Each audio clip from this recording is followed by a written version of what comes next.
For more episode subscribes के novels Hindi channel. मेनू दिखाओ। उपन्यास ऑनलाइन पूरा पढ़ें। उपन्यास बिन। उपन्यास ड्रैगन मोनार्क सिस्टम अध्याय 321 रून सम्राट की शक्ति 3 जोश और स्कॉट। गुणप्रिय पाठकों, अधिक अध्यायों के अनुवाद में हमारी टीम की सहायता के लिए यहाँ दान करें। URL dragon monarch system 321 rune सम्राट की शक्ति 3 जोश और Scott. Ads by pub future. Ding, आपने एक शुरुआती 5वें क्रम के साधक को मार दिया है। आपके अनुभव अंक सहेज लिए गए हैं। डिंग, आपने एक शुरुआती 5वें क्रम के साधक को मार दिया है। आपके अनुभव अंक सहेज लिए गए हैं। डिंग, आपने एक शुरुआती 5वें क्रम के साधक को मार दिया है। आपके अनुभव अंक सहेज लिए गए हैं। अब आप सभी के पास 2 विकल्प हैं। अपने हाथ ऊपर करके आत्मसमर्पण कर दो, या फिर तुम सभी मेरी ओर से मृत्यु स्वीकार कर सकते हो। इन शब्दों ने सभी की रीढ़ में सिहरन पैदा कर दी। लियोन और अन्य सैनिक असमंजस में थे। उनका निर्णय उनकी पूरी जिंदगी बदल सकता था। अगर वे आत्मसमर्पण करते हैं तो वे शैडो आइलैंड साम्राज्य के गद्दार बन जाएंगे, लेकिन अगर वे आत्मसमर्पण नहीं करते हैं तो यह आदमी उनकी जिंदगी खत्म करने वाला था। कुछ सैनिकों को छोड़कर लगभग सभी सैनिकों के मन में आत्मसमर्पण करने का विचार था। आखिरकार उनका जीवन गद्दार बनने से बड़ा था। जब तक वे जीवित रहेंगे वे कमाकर अपने परिवार का भरण पोषण कर सकेंगे। प्रत्येक सैनिक गरीब पृष्ठभूमि से आता है। यदि वे मर जाते हैं तो कोई भी उनके परिवार का भरण पोषण करने वाला और उनकी देखभाल करने वाला नहीं होगा। कुछ सेकंड की खामोशी के बाद एक सैनिक ने अपना हेलमेट उतार दिया और तलवार जमीन पर गिरा दी। टकराना। इसके बाद वह अपने दोनों हाथ ऊपर करके जमीन पर घुटनों के बल बैठ गया। रेक्स, तुम आत्मसमर्पण क्यों कर रहे हो? क्या तुम्हें हमारी मातृभूमि के साथ विश्वासघात करने में कोई शर्म नहीं आती? रेक्स के दोस्त एक अन्य सैनिक ने उससे ऊंची आवाज में पूछा, जबकि अन्य सैनिक रेक्स की ओर देखते रहे और उसके जवाब का इंतजार करते रहे। रेक्स ने अपने सबसे अच्छे दोस्त की तरफ मुस्कुराते हुए देखा और जवाब दिया, ईमानदारी से कहें तो हम सेना में इसलिए शामिल हुए क्योंकि हम अच्छा पैसा कमाना चाहते थे और अपने परिवार का भरण पोषण करना चाहते थे। हाँ, ये साम्राज्य मेरी मातृभूमि है, लेकिन इस साम्राज्य ने मेरे परिवार के लिए क्या किया है? भले ही महामहिम लियाम के अधीन साम्राज्य मजबूत हुआ है, लेकिन मेरे परिवार की स्थिति कभी नहीं बदली। हमारी कद्र नहीं की जाती। हमारे साथ गुलामों जैसा व्यवहार किया जाता है। अंत में इस साम्राज्य को काम करने के लिए सैनिकों की जरूरत होती है। भले ही हम इस साम्राज्य के लिए खुद को बलिदान कर दें, लेकिन कल साम्राज्य सैनिकों को काम पर नहीं रखेगा और हमें भूल जाएगा। कल अगर मैं मर गया तो मेरे परिवार को कुछ भी नहीं मिलेगा। साम्राज्य मेरे शरीर को वापस लाने की भी जहमत नहीं उठाएगा और मेरे मृत शरीर को मेरे परिवार को भेज देगा। मेरी जगह कोई और ले लेगा। मैं इस साम्राज्य के लिए अपनी जान जोखिम में क्यों डालूं? मेरे लिए मेरी जान किसी भी चीज़ से ज़्यादा मायने रखती है। रेक्स के दिल में इस साम्राज्य की रक्षा करने का कोई जुनून नहीं था। रेक्स की बातें सुनकर बाकी सैनिकों के दिलों में जो थोड़ी बहुत झिझक थी वह भी गायब हो गई। यहाँ तक कि रेक्स के सबसे अच्छे दोस्त ने भी आत्मसमर्पण कर दिया। हम आत्मसमर्पण करते हैं। सभी सैनिक जमीन पर घुटने टेक कर अपने हाथ हवा में उठाए। पब फ्यूचर द्वारा विज्ञापन। मुखौटे के पीछे आदित्य मुस्कुराया, आप सभी ने सही निर्णय लिया है। कुछ दिनों बाद पूर्व से एक शक्तिशाली साम्राज्य इस पूरे साम्राज्य पर कब्जा कर लेगा। एक बार जब साम्राज्य कब्जा कर लेगा तो मैं वादा करता हूं कि आप सभी को सैनिकों के रूप में काम पर रखा जाएगा। आप सभी को उच्च वेतन और बहुत बेहतर व्यवहार दिया जाएगा।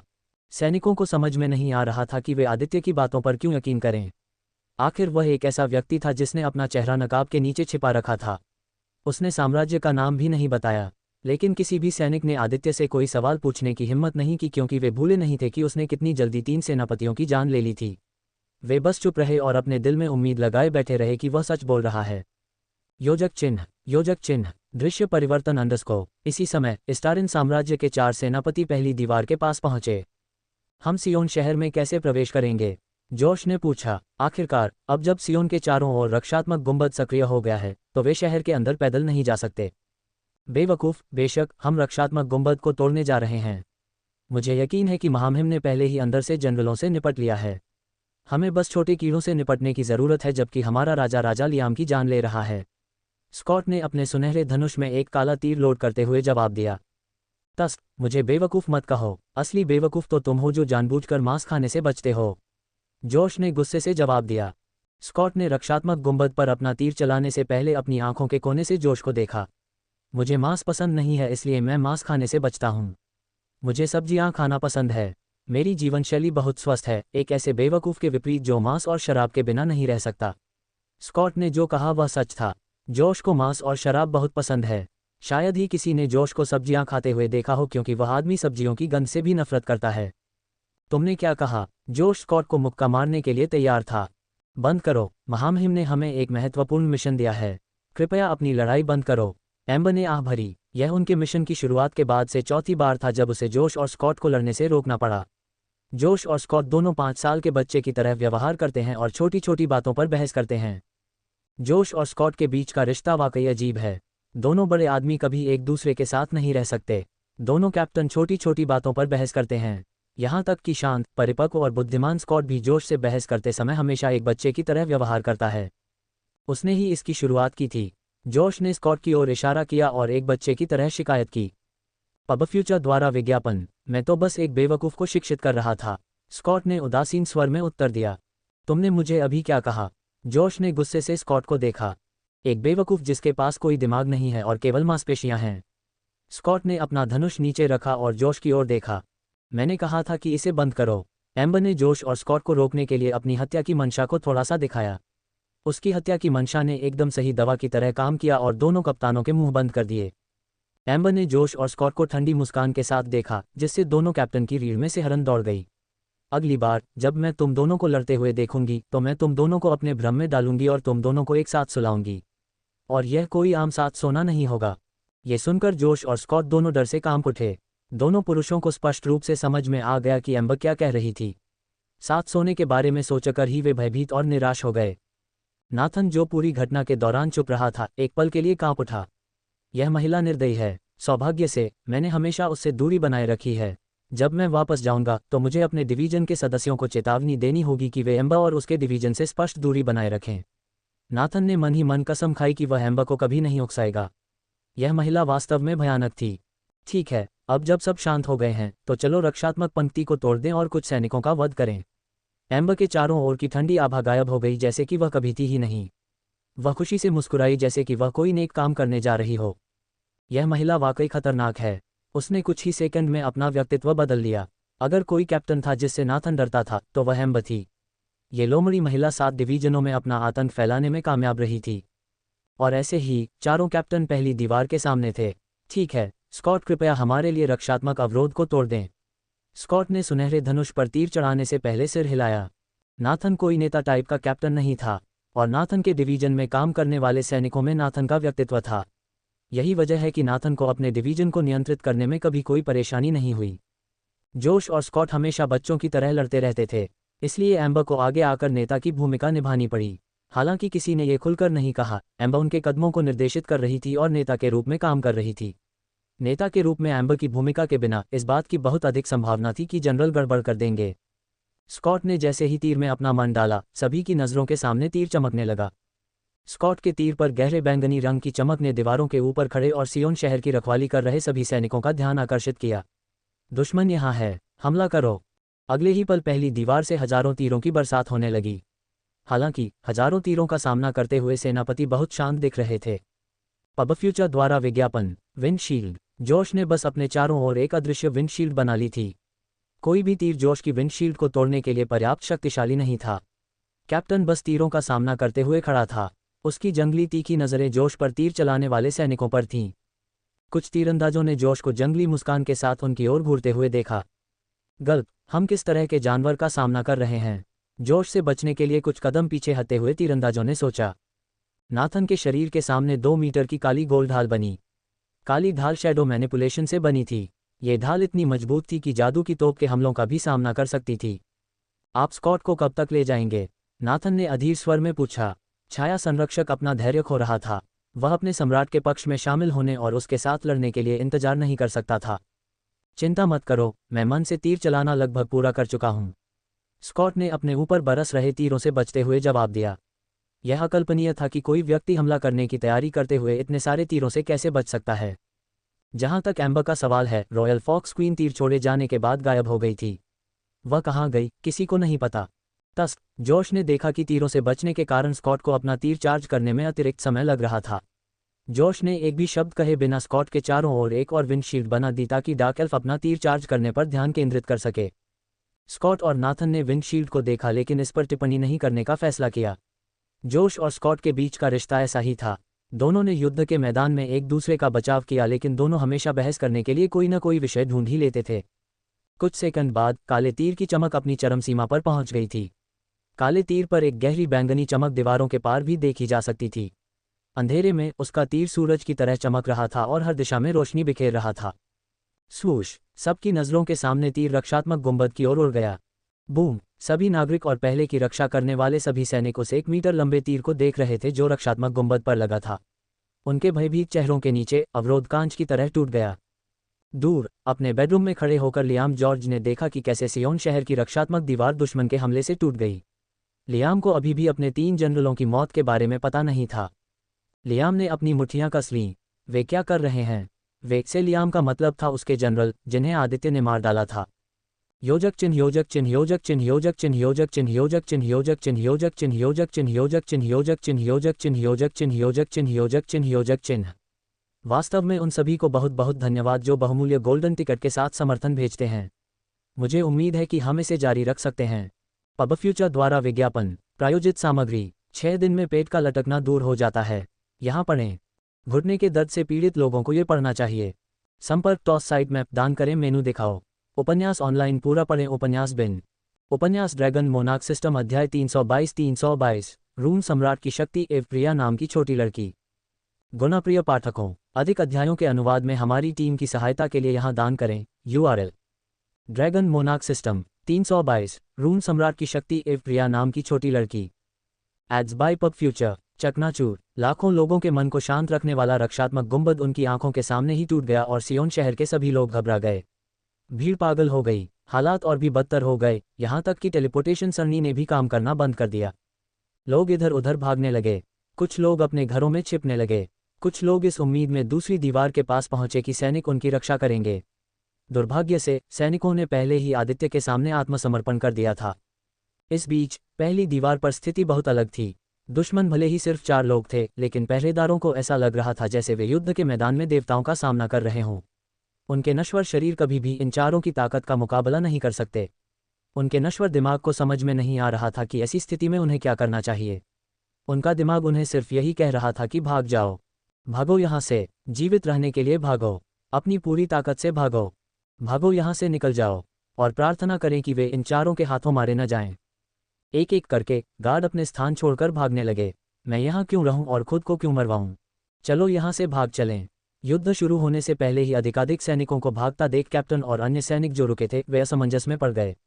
इतने सारे साथी सैनिकों को भागता देख जो रुके थे उन्हें भी लगने लगा कि उन्हें भी भाग जाना चाहिए। तुम लोग कहाँ जा रहे हो? कैप्टन चिल्लाया। उसे वाकई उम्मीद थी कि सैनिक भागना बंद कर देंगे और दुश्मन से लड़ेंगे। दुर्भाग्य से ऐसी स्थिति में किसी ने भी उसकी बातें सुनने की जहमत नहीं उठाई। यह अराजकता थी। अरे जनरल कहाँ हैं? ऐसे समय में हमें वाकई उनकी मदद की ज़रूरत है। कैप्टन को लगा कि वह बेकार है। हालांकि वह भी चौथे दर्जे का साधक था, फिर भी उसके पास दुश्मन का सामना करने की हिम्मत नहीं थी। उसकी आखिरी उम्मीद यही थी कि जनरलों में से कोई आएगा और दुश्मन को रोकेगा। उसे नहीं पता था कि उनके जनरलों को इस्तारिन सम्राट ने बहुत पहले ही मार डाला था। इस बीच जोश, एम्बर, नाथन और स्कॉट दीवारों के ऊपर पहुंचे और देखा कि सैनिक भाग रहे हैं। कोई भी उनसे लड़ने को तैयार नहीं था। मूल रूप से महामहिम ने हमें सैनिकों को 2 विकल्प देने के लिए कहा था, आत्मसमर्पण करें और मौत तक लड़ें। लेकिन ऐसा लगता है कि सैनिक हमारा सामना करने से भी डरते हैं। एम्बर को समझ नहीं आ रहा था कि क्या करें। ये लोग सैनिक बनने के लायक नहीं हैं। इनमें लड़ने की हिम्मत नहीं है। मुझे यकीन है कि वे सभी आसानी से आत्मसमर्पण कर देंगे और इस्टारिन साम्राज्य के लिए काम करना शुरू कर देंगे। लेकिन इन सैनिकों को काम पर रखना साम्राज्य के पैसे बर्बाद करने के समान होगा। नाथन ने जो कहा वह सही था। भले ही इस्टारिन साम्राज्य ने इन सैनिकों को काम पर रखा हो और उन्हें इस्टारिन साम्राज्य के लिए काम करने के लिए मजबूर किया हो, लेकिन जरूरत पड़ने पर ये रीढ़विहीन सैनिक युद्ध के मैदान से भाग जाएंगे। क्या हमें उन्हें मार देना चाहिए? नाथन ने पूछा। नहीं, उन्हें भागने दो। इस क्षण से सैनिकों के रूप में उनका करियर खत्म हो गया है। भले ही ये सैनिक भविष्य में इस्तारिन साम्राज्य की सेना में प्रवेश करने की कोशिश करें, लेकिन उनका चयन नहीं किया जाएगा। पब फ्यूचर द्वारा विज्ञापन। चलो जल्दी करो, मैं महामहिम से मिलने के लिए इंतजार नहीं कर सकता। फिर चारों जनरलों ने उन लोगों का वध करना शुरू कर दिया जिन्होंने उनका विरोध किया था। योजक चिन्ह दृश्य परिवर्तन अंडरस्कोर। युद्ध के मैदान के दूसरी ओर आदित्य ने 12,000 से ज्यादा सैनिकों का कत्लेआम किया था। जो उससे लड़ने की हिम्मत करते थे वे मारे जाते थे। जो लोग होशियारी से काम लेते थे और आत्मसमर्पण कर देते थे वे जिंदा बच जाते थे, और जो भाग जाते थे आदित्य ने उन्हें नहीं रोका। टकराना। सिंहासन कक्ष के द्वार खोलकर आदित्य सिंहासन कक्ष के अंत में स्थित स्वर्ण सिंहासन की ओर बढ़ा। सिंहासन पर एक अधेड़ उम्र का व्यक्ति बैठा हुआ आदित्य की ओर देख रहा था।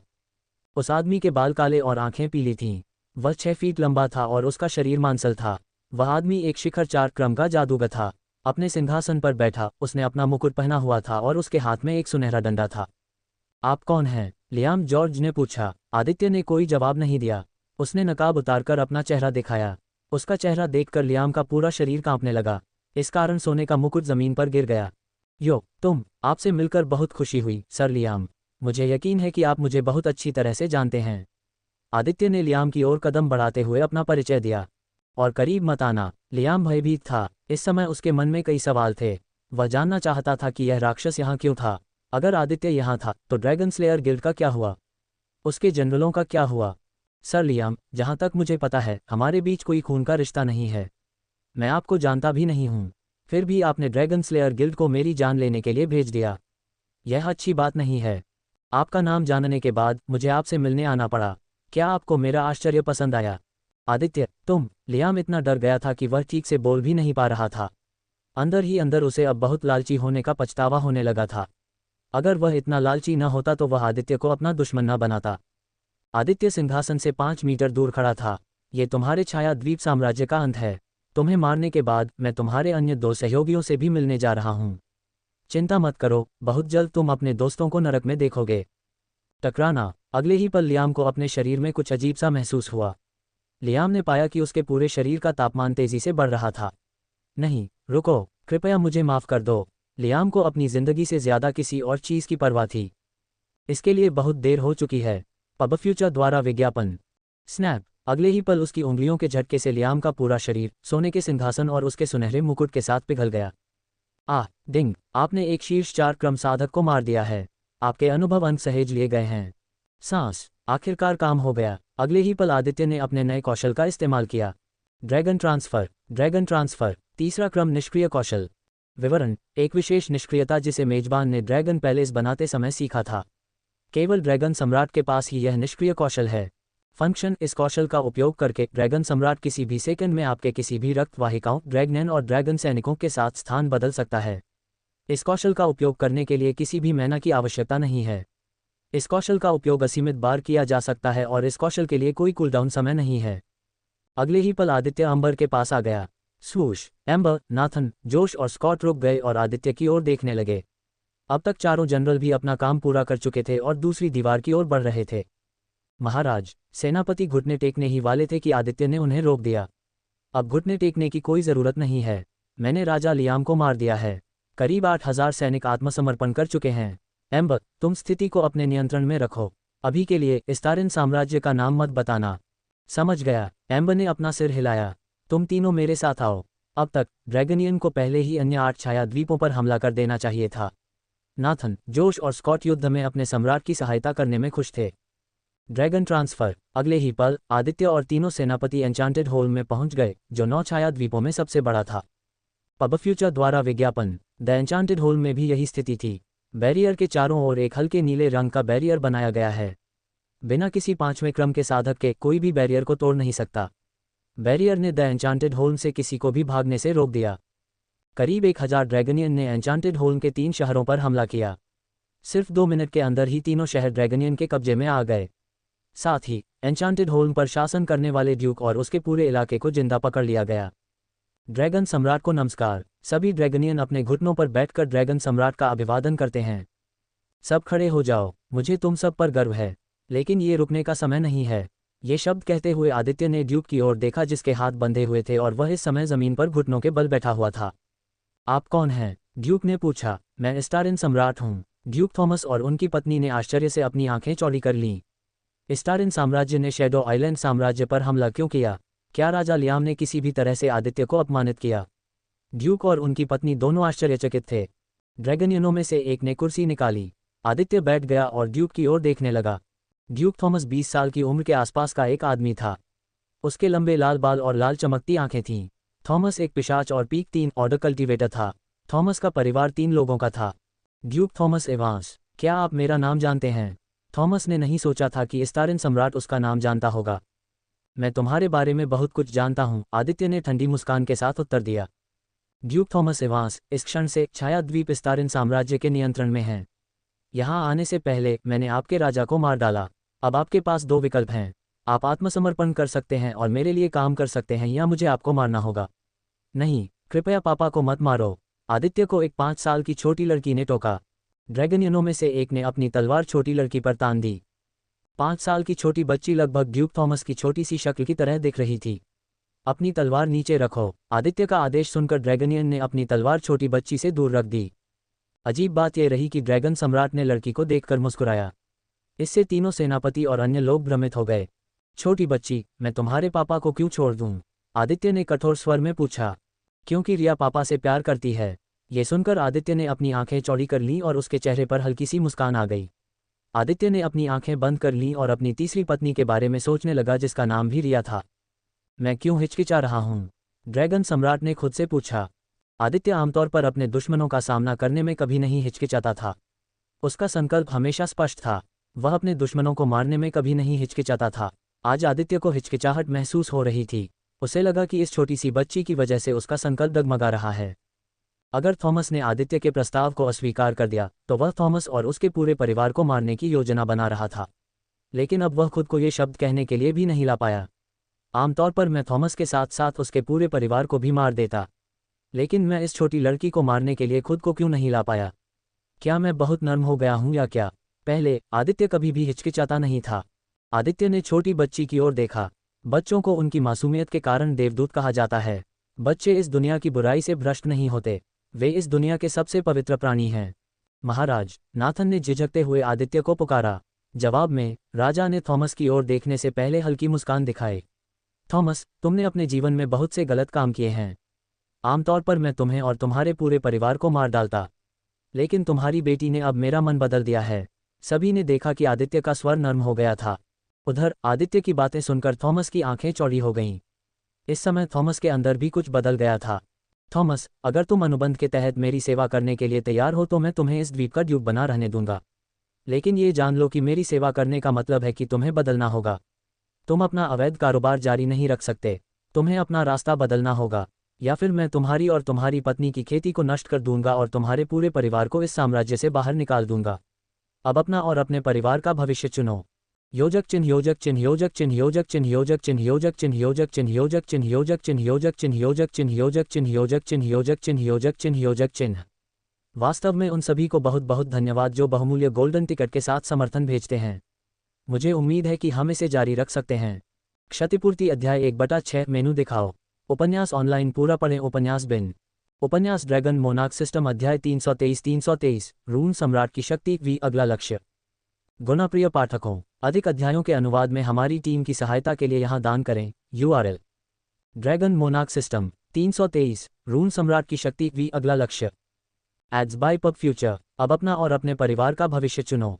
इन शब्दों ने थॉमस को बहुत प्रभावित किया, खास तौर पर अपने परिवार शब्दों ने। थॉमस को एक प्यार भरा परिवार और एक प्यारी बेटी का आशीर्वाद मिला था। अगर उसकी खेती नष्ट हो गई और उसे उसके परिवार के साथ इस साम्राज्य से बाहर निकाल दिया गया तो थॉमस के पास जाने के लिए कोई जगह नहीं होगी। उसकी बेटी का भविष्य खतरे में पड़ जाएगा। यहाँ थॉमस अपनी बेटी की सुरक्षा सुनिश्चित कर सकता है, लेकिन अगर वह अचानक अपनी शक्तियाँ खो देता है तो उसका पूरा परिवार खतरे में पड़ जाएगा। भाग्य ने मुझे दूसरा मौका दिया है। मैं एक अच्छा पति नहीं हूँ, मैं एक अच्छा पिता नहीं हूँ।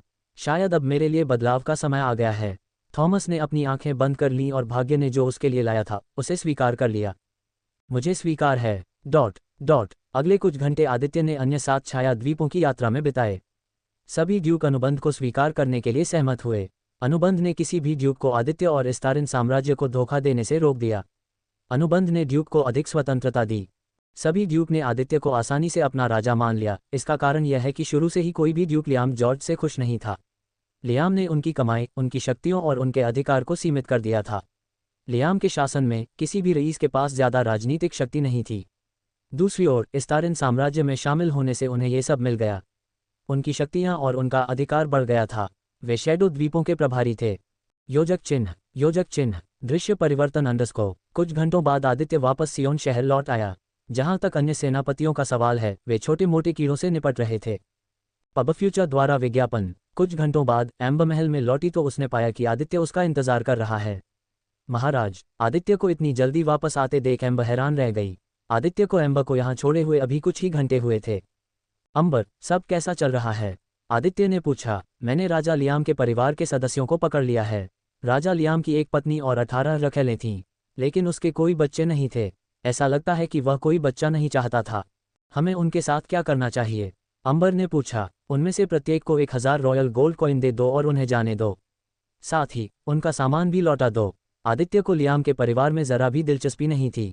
वह उनमें से प्रत्येक को 1000 रॉयल गोल्ड कॉइन देने के लिए इसलिए तैयार था ताकि ये महिलाएं पैसों की चिंता किए बिना एक अच्छी जिंदगी जी सकें। लेकिन आदित्य को यकीन था कि इनमें से ज्यादातर महिलाएं कुछ समय बाद फिर से शादी कर लेंगी। उन्हें जाने दो। महाराज, मुझे नहीं लगता कि यह एक अच्छा विकल्प है। लियाम की पत्नी और रखेलें निश्चित रूप से आदित्य के खिलाफ द्वेष रखेंगी। एम्बर की राय में उन्हें जाने देना एक अच्छा विकल्प नहीं था। आदित्य ने अपने सिर के पिछले हिस्से को रगड़ा और आलसी स्वर में उत्तर दिया। वे महिलाएं जो चाहें करने के लिए स्वतंत्र हैं। मुझे वास्तव में परवाह नहीं है। यदि आप चिंतित हैं कि लियाम की महिलाएं मुझसे बदला लेने की कोशिश करेंगी तो आप निश्चिंत रहें। अब जब लियाम मर चुका है तो कोई भी इन महिलाओं की कद्र नहीं करेगा। उसकी पत्नी और रखेलें अपना दर्जा खो चुकी हैं। भले ही वे मुझसे बदला लेना चाहें, लेकिन यह एक ऐसा सपना होगा जिसे वे कभी पूरा नहीं कर सकती। ठीक है, मैं किसी को आदेश दूंगी कि वह उन्हें रिहा कर दे। लियाम की पत्नी और रखेलों को पकड़ने से पहले एम्बर ने उनकी सारी चीजें जब्त कर ली थीं। स्नैप, एक ड्रैगनियन सिंहासन कक्ष के अंदर चला गया। अब तक एम्बर ने पिछले सिंहासन को बदल दिया था, जहां आदित्य ने लियाम के शरीर को उसके सिंहासन के साथ एक कुर्सी से पिघला दिया था। ड्रैगनियन ने अपने राजा को कुर्सी पर बैठे हुए पाया, जबकि एम्बर उससे कुछ मीटर की दूरी पर खड़ी थी। यह विनम्र सेवक सम्राट को नमस्कार करता है। ड्रैगनियन ने एक घुटने पर बैठकर आदित्य का अभिवादन किया। खड़े हो जाओ। जैसे ही ड्रैगनियन खड़ा हुआ, एम्बर ने कारण बताया कि उसे क्यों बुलाया गया था। राजा लियाम की पत्नी और रखेलों को उनके सामान के साथ रिहा कर दो। साथ ही उनमें से प्रत्येक को 1000 शाही सोने के सिक्के दे दो। ड्रैगनियन को यह समझ में नहीं आया कि सम्राट दुश्मन की पत्नी और रखेलों को क्यों ले जाना चाहता है, लेकिन उसने कोई सवाल नहीं पूछा और उसने वही किया जो उसने आदेश दिया था। ड्रैगनियन के चले जाने के बाद एम्बर ने आदित्य की ओर झिझक भरी निगाहों से देखा। क्या सोच रहे हो? आदित्य समझ गया कि उसका फॉक्स जनरल उससे कुछ कहना चाहता है। महाराज, यदि मैं आपको बताऊं कि मैं इस समय क्या सोच रहा हूं तो आप नाराज हो जाएंगे। चिंता मत करो, तुम बोल सकते हो। मैं वादा करता हूं कि मैं बुरा नहीं मानूंगा। आदित्य ये जानने के लिए उत्सुक था कि उसका जनरल क्या सोच रहा था। ठीक है। अचानक एम्बर के आसपास का माहौल पूरी तरह बदल गया। एम्बर अब बहुत गंभीर लग रही थी। उसकी आंखें ठंडी हो गई थीं। उसने आदित्य को ऐसे देखा जैसे वह अपने दुश्मन को देख रही हो। महाराज, क्या आपको पता है कि 1 महीने से अधिक समय तक गायब रहने के दौरान आपने मेरे सबसे अच्छे दोस्त को कितना कष्ट दिया है? एम्बर ने आदित्य पर हत्या का दबाव डालते हुए पूछा। आदित्य अंडरस्को। सम्राट अवाक रह गया। अभी मैं उन सीढ़ियों पर चढ़ना चाहती हूँ और जूलिया को इतनी बार रुलाने के लिए तुम्हें बुरी तरह पीटना चाहती हूँ। एम्बर ने गहरी सांस ली, खुद को शांत करने की कोशिश करते हुए और खुद को कोई भी जल्दबाजी करने से रोकने की कोशिश करते हुए जिसका उसे भविष्य में पछतावा हो। महाराज, कृपया ऐसा कुछ फिर कभी मत करना। ये शब्द कहते हुए अंबर मुड़ गई। उसकी पीठ आदित्य की ओर थी और उसने अपने चेहरे के भाव छिपाए हुए थे। पब फ्यूचर द्वारा विज्ञापन। आदित्य को वाकई बहुत मजा आया। ये सोचना कि एम्बर आदित्य के सामने गुस्सा होने और उससे इस तरह की बातें कहने के लिए तैयार थी, ये दर्शाता है कि एम्बर जूलिया को कितना महत्व देती है। जूलिया को वाकई एक अच्छी दोस्त मिल गई है। आदित्य ने हल्की मुस्कान के साथ मन ही मन सोचा। 1 मिनट की चुप्पी के बाद अंबर ने आदित्य का सामना किया। अपना सिर नीचे करते हुए उसने माफ़ी मांगी। ये शब्द कहने के लिए मैं माफ़ी चाहती हूँ, लेकिन मैं कुछ समय से आपसे ये शब्द कहना चाह रही थी। महाराज, आप मुझे मेरे अशिष्ट व्यवहार के लिए सज़ा दे सकते हैं। मैंने वादा किया था कि मैं नाराज़ नहीं होऊंगा। अगर मैं तुम्हें सज़ा दूंगा तो इसका मतलब होगा कि मैं अपना वादा तोड़ रहा हूँ, और मैं अपना वादा कभी नहीं तोड़ता। मैं अपने वचन का पक्का आदमी हूँ। इसके अलावा मुझे ये जानकर भी खुशी हुई कि जूलिया को इतना अच्छा दोस्त मिल गया है। एम्बर वाकई हैरान थी। ये शब्द कहने के बाद उसे आदित्य द्वारा दंडित किए जाने की उम्मीद थी। अंदर ही अंदर उसे कैप्टन के रूप में अपना पद खोने की भी उम्मीद थी, लेकिन ऐसा कुछ नहीं हुआ। अपना सिर उठाकर एम्बर ने उस युवक के चेहरे पर एक सच्ची मुस्कान देखी। ये वही युवक था जिसने लाखों लोगों के जीवन पर राज किया था। ये वही युवक था जो अपनी क्रूरता के लिए जाना जाता था। दुनिया के लिए आदित्य ड्रैगन सम्राट और सम्राट है, लेकिन घर पर वह एक अच्छा पति है। उसकी पत्नियां और उसका परिवार उसकी सर्वोच्च प्राथमिकता है। उसका परिवार उसके कर्तव्यों से पहले आता है। अभी एम्बर को देखकर मुस्कुराने वाला व्यक्ति सम्राट नहीं था, बल्कि यह जूलिया का पति था। योजक चिन्ह। योजक चिन्ह। महाराज, सभी सेनापति 10 मिनट के बाद सियोन शहर लौट आए। हमारा काम यहाँ पूरा हो गया है। पूरा शैडो आइलैंड साम्राज्य खत्म हो गया है। कोई नहीं जानता कि स्टारिन साम्राज्य इसके लिए जिम्मेदार है। 2 और साम्राज्य बचे हैं। ड्रैगनियन के साथ पूरी प्रक्रिया बेहद आसान थी। ड्रैगनियन सीकर्स ऑफ इम्प्योरिटी गिल्ड के प्रत्येक शाखा गिल्ड कार्यालय के पास मौजूद टेलीपोर्टेशन एरे का उपयोग करके दुश्मन के शहरों में प्रवेश करने में सक्षम थे। दुश्मन को पता ही नहीं था कि उन्हें क्या मारा है। आश्चर्य के तत्व का उपयोग करके आदित्य कुछ ही घंटों में दुश्मन साम्राज्य को खत्म करने में सक्षम था। आदित्य ने सभी 5वें क्रम के साधकों को मार डाला, जबकि उसके सेनापतियों ने 4थे क्रम के साधकों का ख्याल रखा। जहां तक निचले क्रम के साधकों की बात है तो ड्रैगनियन ने उन्हें आसानी से मार डाला। रात अभी खत्म होने से बहुत दूर है। मुझे विश्वास है कि भोर होने से पहले हम अन्य 2 साम्राज्यों को भी नष्ट करने में सक्षम होंगे। मुझे उम्मीद है कि हर कोई तैयार है। अगर कोई थका हुआ है या उसके पास मैना नहीं है तो 4 स्टार स्टैमिना रिकवरी और 4 स्टार मैना रिकवरी पिल्स का इस्तेमाल करें। आदित्य केवल 5वें क्रम के साधकों से निपटने की योजना बना रहा था और बाकी को जनरलों और ड्रैगनियन पर छोड़ दिया। अब तक 7 सेनापतियों का नेतृत्व आदित्य ने किया है, लेकिन अब आदित्य चाहता था कि 7 सेनापति इस युद्ध में ड्रैगनियों का नेतृत्व करें। ठीक है, चलो चलें। जैसे ही आदित्य जाने के लिए खड़ा हुआ, एक व्यक्ति अंदर घुस आया। टकराना, आदित्य, मैं भी तुम्हारे साथ आना चाहती हूँ। जो आई थी वह कोई और नहीं बल्कि प्रकृति की देवी थी। देवी के शब्दों से सेनापति, ड्रैगनियन और यहाँ तक कि सम्राट भी स्तब्ध रह गए। योजक चिन्ह, योजक चिन्ह, योजक चिन्ह, योजक चिन्ह, योजक चिन्ह, योजक चिन्ह, योजक चिन्ह, योजक चिन्ह, योजक चिन्ह, योजक चिन्ह, योजक चिन्ह, योजक चिन्ह, योजक चिन्ह, योजक चिन्ह, योजक चिन्ह, योजक चिन्ह। वास्तव में उन सभी को बहुत बहुत धन्यवाद जो बहुमूल्य गोल्डन टिकट के साथ समर्थन भेजते हैं। मुझे उम्मीद है कि हम इसे जारी रख सकते हैं। मेनू दिखाओ। उपन्यास ऑनलाइन पूरा पढ़ें। उपन्यास बिन। उपन्यास ड्रैगन मोनार्क सिस्टम अध्याय 324 रून सम्राट की शक्ति वी अंत। गुणाप्रिय पाठकों, अधिक अध्यायों के अनुवाद में हमारी टीम की सहायता के लिए यहाँ दान करें। URL ड्रैगन मोनार्क सिस्टम 324 रून सम्राट की शक्ति वी अंत। Ads by pub future. Aditya, मैं भी तुम्हारे साथ आना चाहती हूँ। जो आई थी वह कोई और नहीं बल्कि प्रकृति की देवी थी। देवी के शब्दों से सेनापति, ड्रैगनियन और यहाँ तक कि सम्राट भी स्तब्ध रह गए। एक पल के लिए पूरा माहौल शांत हो गया। कोई भी एक शब्द भी नहीं बोला। सभी चुपचाप आदित्य और रिया को देख रहे थे। आदित्य ने आह भरने से पहले कुछ मिनट तक रिया को देखा। सांस, तुम मेरे साथ क्यों आना चाहती हो? आदित्य ने पूछा, क्योंकि वह यह अनुमान लगाने में असफल रहा कि प्रकृति की देवी अचानक उसके साथ क्यों आना चाहती हैं। देवी के गाल थोड़े लाल हो गए और उन्होंने जवाब दिया, क्योंकि मैं तुम्हारे साथ समय बिताना चाहती हूँ। लेडी रिया बहुत सीधी सादी हैं। ड्रैगनियन महिलाओं में से एक ने मन ही मन सोचा, शायद मुझे भी लेडी रिया की तरह अधिक आक्रामक हो जाना चाहिए। एक अन्य ड्रैगनियन ने सोचा, लेडी रिया बहुत अच्छी हैं। रिया की बातें सुनकर हर ड्रैगनियन के मन में अलग विचार आया। सांस, ठीक है, यहाँ आओ। आदित्य ने बस स्वीकार कर लिया। चूंकि रिया पहले से ही यहाँ थी, इसलिए उसे वापस भेजना बेकार था। खासकर उसकी ताकत के साथ आदित्य को उसकी सुरक्षा के बारे में चिंता करने की ज़रूरत नहीं होगी। वास्तव में उसकी मदद से उनके लिए चीज़ें और भी आसान हो सकती हैं। पब फ्यूचर द्वारा विज्ञापन। देवी के आदित्य के सामने आने के बाद ड्रैगन सम्राट ने कुछ ऐसा किया कि सभी हैरान रह गए। सबके देखते देखते उसने अपनी गोद थपथपाए और रिया को वहीं बैठने का इशारा किया। ये देखकर देवी बहुत खुश हुई। जैसे ही वह आदित्य के सामने आए, उसने उसे अपनी गोद में बिठा लिया और उसकी पीठ को अपनी छाती से टिका लिया। उसने अपनी बाहें उसकी कमर के चारों ओर लपेटी और उसे अपने शरीर के करीब खींच लिया। ये थोड़ा शर्मनाक है, लेकिन मुझे ये पसंद है, रिया ने सोचा और उसे लगा कि उसके गाल गर्म हो रहे हैं। आदित्य आमतौर पर दूसरों के सामने अपनी पत्नियों के साथ अंतरंग होने से बचता है। वास्तव में ये पहली बार था जब वह जनरलों और ड्रैगनियन के सामने ऐसा कुछ कर रहा था। रिया उसकी गोद में बैठ गई और एक छोटी बच्ची की तरह चुपचाप खड़ी रही। आदित्य ने बिना कोई भावना दिखाए अपनी मीटिंग फिर से शुरू की। सबको जाने से पहले उसने कई आदेश दिए। योजना सरल थी, लेकिन बहुत प्रभावी थी। आश्चर्य की बात यह थी कि नीलम अवरोध था। 4 स्टार बैरियर, जिसे आदित्य ने 4 स्टार रनमास्टर बनने के बाद सीखा। बैरियर सिर्फ एक साधारण 4 स्टार रक्षात्मक बैरियर था। आदित्य ने बैरियर के भीतर एक और विशेषता जोड़ी। बैरियर बनने से पहले 4 क्यूब्स एक मैना वेव छोड़ते हैं जो किसी को भी बैरियर के भीतर टेलीपोर्टेशन मैजिक या टेलीपोर्टेशन एरे का उपयोग करने से रोकता है। इस बैरियर का नाम सैफायर बैरियर है। सामान्य रक्षात्मक बैरियर के विपरीत, सैफायर बैरियर को 4 क्यूब्स का उपयोग करके सक्रिय किया जा सकता है। चारों क्यूब्स अपने अंदर बड़ी मात्रा में मैना रखकर बैटरी की तरह काम करते हैं। जब चारों क्यूब्स में मैना खत्म हो जाता है तो क्यूब्स को मैना स्टोन या कल्टीवेटर द्वारा दिए गए मैना से रिचार्ज किया जा सकता है। 4 क्यूब्स स्टारिन साम्राज्य को किसी भी स्थान पर एक सुरक्षात्मक अवरोध बनाने की अनुमति देते हैं। पारंपरिक रक्षात्मक गुंबदों के विपरीत जो केवल शहरों की रक्षा कर सकते हैं, नीलम अवरोध किसी भी स्थान या किसी भी क्षेत्र में स्थापित किया जा सकता है। इससे स्टारिन साम्राज्य को अधिक लचीलापन और अधिक रक्षात्मक शक्तियां मिलती हैं। सबके चले जाने के बाद सिंहासन कक्ष में केवल आदित्य और रिया ही थे। आज तुम अजीब तरह से रोमांटिक हो, रिया ने मुस्कुराते हुए पूछा। आदित्य ऐसा व्यक्ति नहीं है जो सार्वजनिक रूप से स्नेह दिखाता हो। ऐसा नहीं है कि रिया को इससे नफरत थी, यह इसके विपरीत था। देवी को आदित्य का ये पक्ष वास्तव में पसंद आया। जवाब में रिया ने महसूस किया कि उसकी मजबूत और मांसल बाहें उसकी कमर को कसकर पकड़ रही थीं।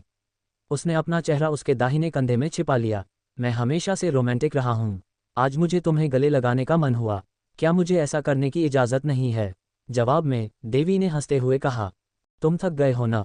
आदित्य ने आंखें खोलीं। तुमने ऐसा क्यों मान लिया? आदित्य ने नर्म स्वर में पूछा। रिया ने आदित्य की बाहों को थाम लिया और शांत और नर्म स्वर में जवाब दिया, मैं कुछ भी अनुमान नहीं लगा रही हूँ, मैं इसे महसूस कर सकती हूँ। अगर मैं अपने पति की थकान को भी महसूस नहीं कर सकती तो मैं कैसी पत्नी होंगी? उसे एहसास नहीं हुआ कि उसके शब्दों ने आदित्य को चौंका दिया था। इस समय काश रिया ने उसका हैरान चेहरा देखा होता। उसने आगे कहा, हमारे लिए तुम 1 महीने से ज़्यादा समय से गायब हो चुके हो, लेकिन असल में जब तुम उस दुनिया में फंसे थे तब तुम संघर्ष कर रहे थे। उस दुनिया में जाने से पहले भी तुम बहुत मेहनत कर रहे थे। मैंने तुम्हें बहुत कम ही ब्रेक लेते देखा। अब वापस आने के बाद तुम एक बार फिर काम पर लग गए हो। पहले ड्रैगन स्लेयर गिल्ड, दूसरे शैडो आइलैंड्स एम्पायर और अब ये। एक दिन बाद तुम इकोनेक्सस एम्पायर का सामना करोगे और 1 हफ्ते बाद तुम लॉरा की मदद करने के लिए डीप सी पैलेस जाओगे। यहाँ तक कि एक साधक के लिए भी ये बहुत ज़्यादा है। कभी कभी आपको आराम करने की ज़रूरत होती है। अभी हो सकता है कि आपको थकान महसूस न हो, लेकिन समय के साथ ये थकान धीरे धीरे किसी बड़ी चीज़ में बदल जाएगी। साधकों को भी अपने शरीर को आराम देने की ज़रूरत होती है। एक तरह से रिया सही थी। आदित्य ने आदमखोर राक्षस से लड़ने से कहीं ज़्यादा किया। बर्फीले टूटे हुए खंडहर की उसकी यात्रा ने कुछ दर्दनाक यादें फिर से ताज़ा कर दीं। वह ओरिजिन ड्रैगन में से एक से मिला। उसे एक सोती हुई राजकुमारी मिली। वह सोती हुई राजकुमारी के माता पिता से भी मिला और उसे दी गई सारी नई जानकारी। इन सभी तथ्यों ने उसे थोड़ा थका दिया। एक पल के लिए आदित्य को समझ नहीं आया कि क्या जवाब दे। वह वाकई किस्मत वाला था कि रिया और बाकी लोग उसके साथ थे, वरना वह बहुत पहले ही गिर गया होता। आदित्य ने रिया को उठाया। उसने उसे अपनी ओर घुमाया। बिना कुछ कहे उसने अपना चेहरा उसके सीने में छिपा लिया। रिया मुस्कुराई और धीरे से उसके सिर को सहलाया। मैं अभी थका नहीं हूँ। अभी मुझे ये करना है क्योंकि मुझे अपने परिवार, अपने दोस्तों और अपने लोगों की सुरक्षा सुनिश्चित करनी है। इकोनेक्सस साम्राज्य से निपटने और लॉरा की मदद करने के बाद शायद तब मैं चीज़ों को थोड़ा आसान कर पाऊंगा। करने की कृपा करे। कुछ मिनट तक दोनों ऐसे ही रहे। तुम्हें पता है, ये पहली बार है जब मैं तुम्हें इस तरह गले लगा रहा हूँ। मुझे अच्छा लगता है जब तुम अपनी सारी चिंताएं भूलकर मुझ पर झुक जाती हो। कोई ईर्ष्या कर रहा है, मैं इसमें कुछ नहीं कर सकता, तुम्हें मालूम है। जब ये सब खत्म हो जाएगा तो मैं तुम्हें कहीं बाहर ले जाऊंगा। अचानक रिया को खुशी महसूस हुई। तुम मुझे कहाँ ले जाओगे? देवी ने एक छोटे बच्चे की तरह पूछा। आपको बस इंतजार करना होगा। आदित्य को रहस्यमयी होते देख रिया ने हार मान ली। वैसे यह नीलम अवरोध जो तुमने बनाया है वह वाकई कमाल का है। जहाँ तक मुझे पता है, स्टारिन साम्राज्य पूरी दुनिया में एकमात्र ऐसा साम्राज्य है जिसके पास ऐसा कुछ है। नीलम अवरोध का इस्तेमाल कई तरह से किया जा सकता है। प्रशंसा के लिए धन्यवाद। मेरे पास नीलम अवरोध को बेहतर बनाने के लिए अभी भी कई तरीके हैं। उदाहरण के लिए, मैं 4 क्यूब्स पर मन इकट्ठा करने वाली सरणी जोड़ सकता हूँ। इसलिए जब नीलम अवरोध सक्रिय होता है तो अवरोध वातावरण से मन इकट्ठा करेगा। जो लोग नीलम अवरोध के अंदर हैं वे बहुत तेजी से खेती कर पाएंगे। या मैं एक भ्रम सरणी जोड़ सकता हूं जो न केवल अवरोध को छिपाएगा बल्कि किसी भी व्यक्ति को एक शक्तिशाली भ्रम में बाधा को तोड़ने की कोशिश करेगा। उद्धरण चिन्ह पब फ्यूचर द्वारा विज्ञापन। हे जैसी कि मेरे पति से उम्मीद थी। देवी उसके होठों पर एक चुंबन दिए बिना नहीं रह सकी। मुझे भी यह एहसान चुकाना चाहिए। ये कहते हुए उसने अपने गालों को हथेली से पकड़ा और उसे चूमना शुरू कर दिया। रुको, जैसे ही उसके हाथ नीचे गए और उसकी गांड के गालों को दबाया, देवी का राह उठी। योजक चिन्ह दृश्य परिवर्तन अंडरस्कोर। लगभग 5 घंटे बाद सभी सेनापति सियोन शहर लौट आए थे। सेनापतियों ने अपने साथ कुछ कैदी भी खरीदे थे। अच्छा काम किया सबने। आदित्य ने कैदियों की तरफ देखकर मुस्कुराया। रिया आदित्य के पीछे खड़ी थी। उसके गाल लाल थे, उसकी सांसें उखड़ी हुई थीं। लगता है हमने उन्हें बीच में रोक दिया, अंबर ने रिया को देखते हुए सोचा। आदित्य ने अभी भी सीमा पार नहीं की थी। सभी के लौटने से पहले दोनों ने थोड़ा बहुत खेला। आदित्य, इसका क्या मतलब है? तुमने अचानक हमारे साम्राज्यों पर हमला क्यों किया? हमने तुम्हें किसी भी तरह से नुकसान नहीं पहुंचाया। कैदियों में दो ऐसे व्यक्ति थे जो अपनी अनोखी विशेषताओं के कारण बाकी लोगों से अलग थे। पहले वाले के सिर पर अभी भी आधा टूटा हुआ मुकुट था। वह एक बूढ़ा आदमी था जिसके बाल सफ़ेद थे और बड़ी सफ़ेद मूंछें थीं। बूढ़ा आदमी 6 फीट 4 इंच लंबा था। बूढ़ा दिखने के बावजूद उसका शरीर गठीला था। इस बूढ़े आदमी का नाम एलियो था। आदित्य ने एलियो और जियान नामक दूसरे सम्राट की ओर ठंडे मन से देखा। बूढ़े लोमड़ी, दिखावा करने की कोई ज़रूरत नहीं है। मैंने पहले ही लियाम की जिंदगी खत्म कर दी है। अब तुम दोनों को इसकी कीमत चुकानी होगी। आदित्य की बातें सुनकर एलियो और जियान दोनों के शरीर अकड़ गए। दोनों ने आदित्य से दूर जाने की कोशिश की, लेकिन ऐसा करने पर उन्हें सिर्फ 2 लात ही खानी पड़ी। अब चलो बात करते हैं। योजक चिन्ह योजक चिन्ह योजक चिन्ह योजक चिन्ह योजक चिन्ह योजक चिन्ह योजक चिन्ह योजक चिन्ह योजक चिन्ह योजक चिन्ह योजक चिन्ह योजक चिन्ह योजक चिन्ह योजक चिन्ह योजक चिन्ह योजक चिन्ह।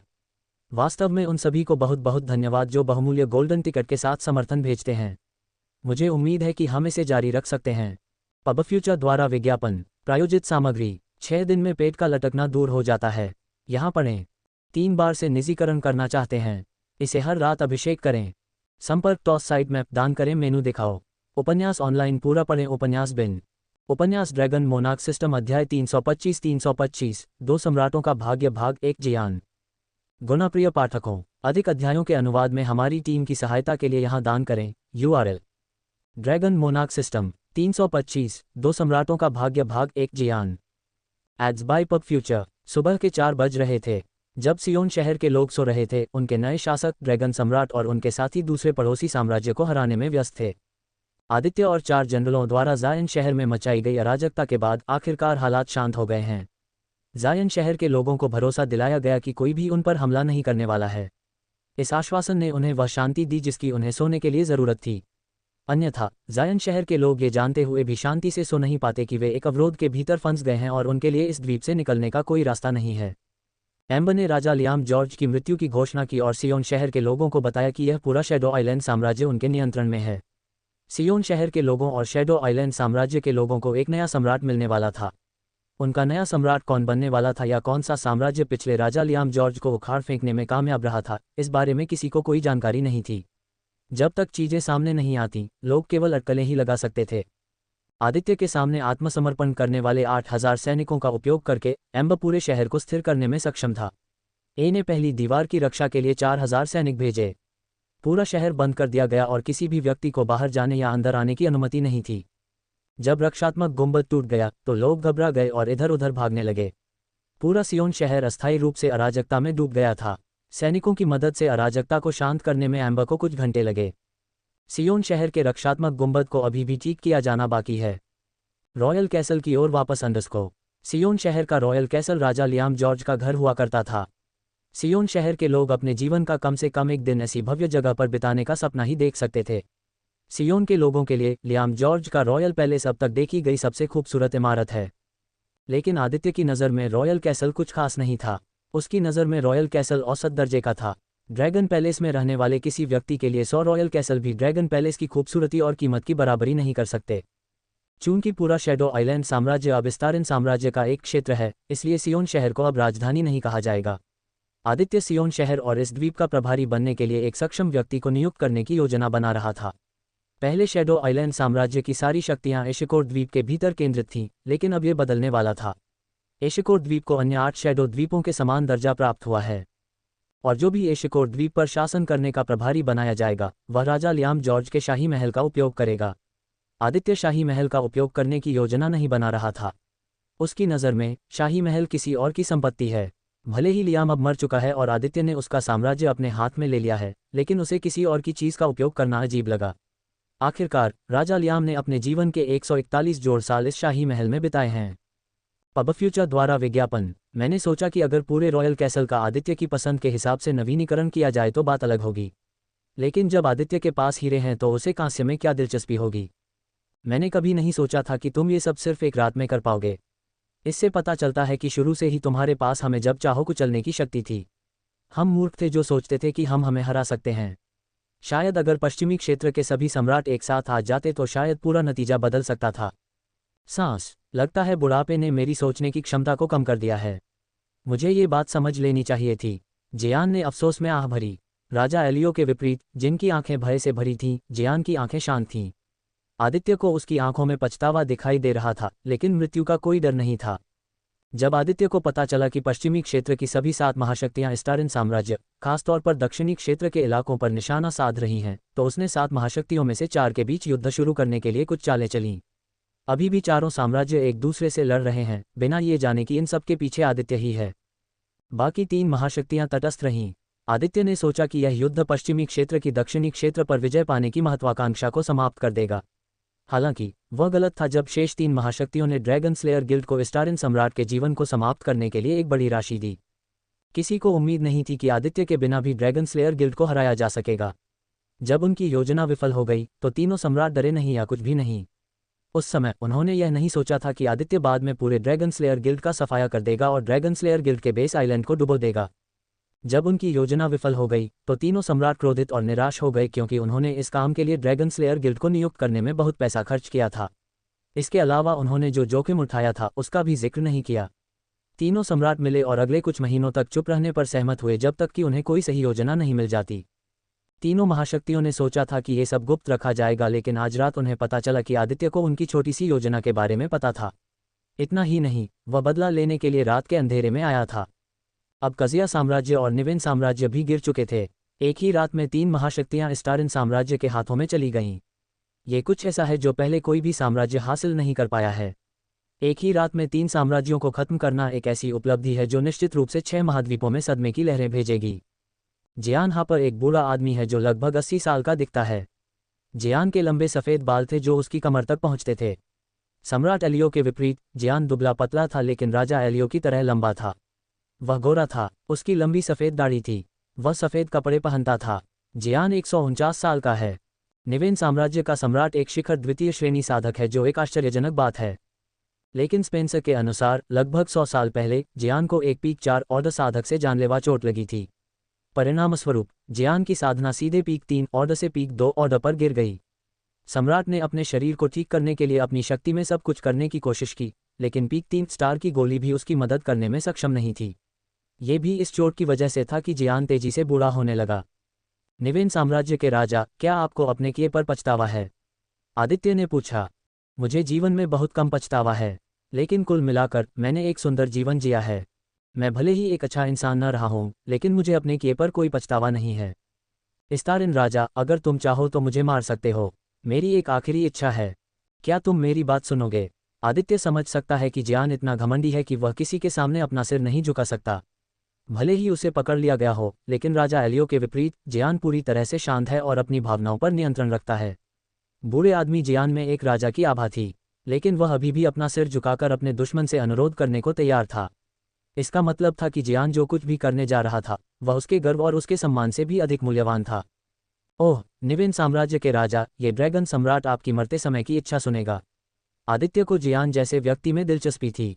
उसने मौत के सामने महान हस्तियों को अपना अभिमान त्यागते और अपने जीवन की भीख मांगते देखा था, लेकिन यह आदमी बहुत अलग और अनोखा था। बस मेरे परिवार को अकेला छोड़ दो, उनसे खून का कॉन्ट्रैक्ट साइन करवाओ और उन्हें जाने दो। आदित्य ने आश्चर्य से अपनी आंखें चौड़ी कर लीं। आदित्य के पीछे खड़ी रिया भी हैरान थी। अपनी जान की भीख मांगने के बजाय यह आदमी उसे अपने परिवार की जान बख्शने के लिए कह रहा था। अगर जियान ने उसकी जान मांगी होती तो आदित्य उसे नहीं मारता, वह जियान को अपनी जेल में डाल देता। लेकिन उसकी उम्मीदों के विपरीत इस आदमी ने अपने परिवार को चुना। आदित्य मुस्कुराया और सिर हिलाया। ठीक है, मैं तुम्हें वचन देता हूँ। जियान ने राहत भरी मुस्कान के साथ अपना सिर हिलाया। अगले ही पल सभी की चौंकी हुई आंखों के सामने बूढ़े आदमी ने अपनी स्टोरेज रिंग से तलवार निकाली। फिर उसने अपनी तलवार से खुद को घायल करने से पहले आदित्य को एक आखिरी बार सिर हिलाकर देखा। अलविदा। आदित्य, रिया और सभी अभी भी गहरे सदमे में थे। जियान की लाश को देखकर एलियो का दिल दहल गया। बस ऐसे ही बूढ़े ने अपनी जान ले ली थी। उसके चेहरे पर कोई झिझक या डर नहीं था। उसका संकल्प पहाड़ की तरह मजबूत था। बूढ़े आदमी, तुमने मेरा दुश्मन होते हुए भी मेरा सम्मान अर्जित किया है। तुम एक हीरो की तरह मरे। आदित्य ने फिर अपना ध्यान राजा एलियो की ओर लगाया। अब आप कौन सा रास्ता चुनने जा रहे हैं, राजा एलियो? योजक चिन्ह, योजक चिन्ह, योजक चिन्ह, योजक चिन्ह, योजक चिन्ह, योजक चिन्ह, योजक चिन्ह, योजक चिन्ह, योजक चिन्ह, योजक चिन्ह, योजक चिन्ह, योजक चिन्ह, योजक चिन्ह, योजक चिन्ह, योजक चिन्ह, योजक चिन्ह। वास्तव में उन सभी को बहुत बहुत धन्यवाद जो बहुमूल्य गोल्डन टिकट के साथ समर्थन भेजते हैं। मुझे उम्मीद है कि हम इसे जारी रख सकते हैं। पब फ्यूचर द्वारा विज्ञापन प्रायोजित सामग्री। 6 दिन में पेट का लटकना दूर हो जाता है। यहाँ पढ़ें। घुटने के दर्द से पीड़ित लोगों को ये पढ़ना चाहिए। संपर्क टॉस साइट मैप दान करें मेनू दिखाओ। उपन्यास ऑनलाइन पूरा पढ़ें। उपन्यास बिन। उपन्यास ड्रैगन मोनार्क सिस्टम अध्याय 326 दो सम्राटों का भाग्य भाग 2 एलियो। गुणप्रिय पाठकों, अधिक अध्यायों के अनुवाद में हमारी टीम की सहायता के लिए यहाँ दान करें। URL ड्रैगन मोनार्क सिस्टम 326 दो सम्राटों का भाग्य भाग 2 एलियो। पब फ्यूचर द्वारा विज्ञापन। अब आप कौन सा रास्ता चुनने जा रहे हैं? राजा एलियो। मैं कजिया साम्राज्य का राजा एलियो दुविधा में था। जियान को अपनी जान लेते देख वह डर गया। अभी एलियो के पैर कांप रहे थे। उसका दिमाग खराब था। उसे समझ नहीं आ रहा था कि क्या करे। मैं जियान की तरह अपनी जान लेने के लिए पर्याप्त बहादुर नहीं हूँ। मैं अभी मरना नहीं चाहता।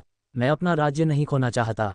फिर भी मेरे पास दो ही विकल्प हैं, या तो मैं अपनी जान ले लूँ या आदित्य के हाथों कष्ट सहूँ। एलियो चाहे जितना भी सोचे, लेकिन मौत की अवधारणा उसे डराती थी। एलियो को मौत से डर लगता था। मैं आत्मसमर्पण करता हूँ। एलियो ने अपना सिर नीचे किया और अपनी आंखें बंद कर लीं। आदित्य ने 1 मिनट तक एलियो की प्रतिक्रिया देखी। एलियो, मैं तुम्हें नहीं मारूंगा। अब से तुम मेरे गुलाम बन जाओगे। तुम अपनी बाकी की जिंदगी सोने की खदान में काम करते हुए बिताओगे।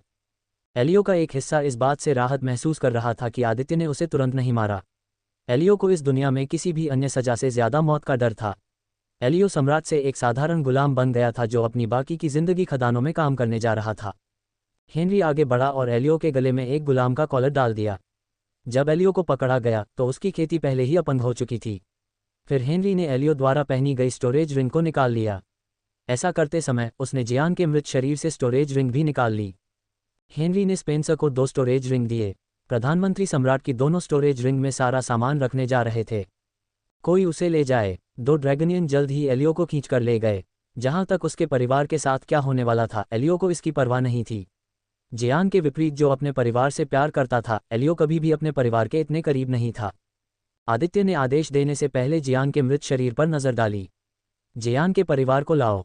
एक ड्रैगनियन ने अपना सिर हिलाया और फिर सिंहासन कक्ष से बाहर चला गया। पब फ्यूचर द्वारा विज्ञापन। महाराज, हमें एलियो के परिवार के साथ क्या करना चाहिए? प्रधानमंत्री स्पेंसर ने पूछा। अगर मैं गलत हूं तो मुझे सुधारें, लेकिन एलियो की 2 पत्नियां और 2 बेटे हैं, है न? स्पेंसर ने अपना सिर हिलाया। मुझे उसके परिवार के बारे में बताओ। क्या वे एलियो जैसे हैं या? एलियो की पहली पत्नी और उसका पहला बेटा बिल्कुल एलियो जैसे ही हैं। ठंडे, चालाक, निर्दयी और घमंडी। लेकिन उसकी दूसरी पत्नी और उसकी दूसरी पत्नी का बेटा अलग हैं। दूसरी पत्नी और उसके बेटे को हमेशा एलियो की पहली पत्नी और उसके बेटे द्वारा तंग किया जाता था। दूसरी पत्नी एक दयालु महिला है। उसने अपने बेटे को एक दयालु युवक के रूप में पाला है। एलियो को बदमाशी के बारे में पता था, लेकिन उसने इसके खिलाफ कभी कुछ नहीं किया। आदित्य ने आंखें बंद कर लीं और सोचने लगा, पहली पत्नी और उसके बेटे को एलियो के पास भेज दो। परिवार अपनी बाकी की जिंदगी खदानों में काम करके बिता सकता है। रही बात दूसरी पत्नी और उसके बेटे की, तो उन्हें मेरे पास ले आओ। जैसा आप आदेश दें। स्पेंसर ने किसी को एलियो की दूसरी पत्नी और उसके बेटे को लाने का संकेत दिया। इस बीच जियान के परिवार के सदस्य सिंहासन कक्ष में प्रवेश कर गए। आदित्य को उम्मीद थी कि जियान की लाश देखकर परिवार के सदस्य टूट जाएंगे, लेकिन अजीब बात यह है कि परिवार के किसी भी सदस्य ने कोई आवाज़ नहीं निकाली। उनकी आंखों से आंसू बह रहे थे। ऐसा लग रहा था जैसे उन्हें पता था कि जियान मरने वाला है और उसकी लाश देखकर उन्होंने सब कुछ स्वीकार कर लिया। क्या तुम्हें मुझसे नफरत नहीं है? आदित्य खुद को रोक नहीं सका और जियान की पत्नी से पूछा। पोंछना। जियान की पत्नी ने अपने गालों से आंसू पोंछे और आदित्य की ओर देखा। मैं तुमसे नफरत करती हूँ, लेकिन मैंने अपने प्यारे पति से वादा किया है कि मैं एक नई जिंदगी शुरू करने जा रही हूँ और बदला नहीं लूंगी। मुझे लग रहा था कि ये दिन आएगा। बहुत समय पहले जियान ने अपनी पत्नी और अपने परिवार से कहा था कि अगर निवेन साम्राज्य का पतन हो गया और वे पकड़े गए, तो जियान चाहता था कि उसका परिवार बदला लेने के बारे में सोचे बिना एक नई जगह पर एक नई जिंदगी शुरू करे। पत्नी और परिवार के सदस्य जियान के शव के चारों ओर घुटनों के बल बैठ गए। जियान के बालों को धीरे से सहलाते हुए पत्नी ने आगे कहा, मेरा पति लालची आदमी है, लेकिन उसका दिल बहुत अच्छा है। शादी के बाद से ही मैंने उसे बदलने की कोशिश की है। दुर्भाग्य से मैं सफल नहीं हुई। आज उसके साथ जो हुआ वह उसके लालच का नतीजा था। आप जियान के शव को अपने साथ ले जा सकते हैं। उसे उचित तरीके से दफनाएं। आदित्य जानता था कि पश्चिमी क्षेत्र के लोगों की मान्यताएं अलग हैं। अपने प्रियजनों या अपने परिवार के शव को उचित तरीके से कपड़े पहनाने के बाद ही दफनाया जाता है। पश्चिमी क्षेत्र के लोगों का मानना था कि मृत्यु के बाद भी जीवन होता है और अपने प्रियजनों को उचित कपड़े पहनाकर दफनाने से उनके अगले जन्म में समृद्धि सुनिश्चित होती है। धन्यवाद महाराज। जियान का परिवार आदित्य के प्रति आभारी था, क्योंकि उन्होंने जियान को उचित तरीके से अंतिम संस्कार करने की अनुमति दी थी। मुझे धन्यवाद देने की कोई ज़रूरत नहीं है। स्पेंसर, उन्हें 10,000 शाही सोने के सिक्के दे दो। ये सुनकर जियान के परिवार के सभी सदस्यों की आंखें आश्चर्य से चौड़ी हो गईं। महाराज, मैं आपकी दयालुता की सराहना करता हूं, लेकिन मुझे नहीं लगता कि आपको हमें इतनी बड़ी रकम देने की कोई आवश्यकता है। एक नया जीवन शुरू करने के लिए आपको पैसे की ज़रूरत होगी, और मुझे नहीं लगता कि आपके पास इसके लिए पर्याप्त पैसे हैं। आखिरकार जब शाही परिवार के सदस्यों को पकड़ लिया गया तो उनकी सारी संपत्ति भी छीन ली गई। यह पूर्व रानी जानती थी कि आदित्य ने जो कहा वह सही था। वह दुश्मन से कोई समर्थन प्राप्त नहीं करना चाहती थी। भले ही वह और उसका परिवार जियान का बदला लेने नहीं जा रहा था, लेकिन इसका मतलब यह नहीं था कि शाही परिवार आदित्य से नफरत नहीं करता था।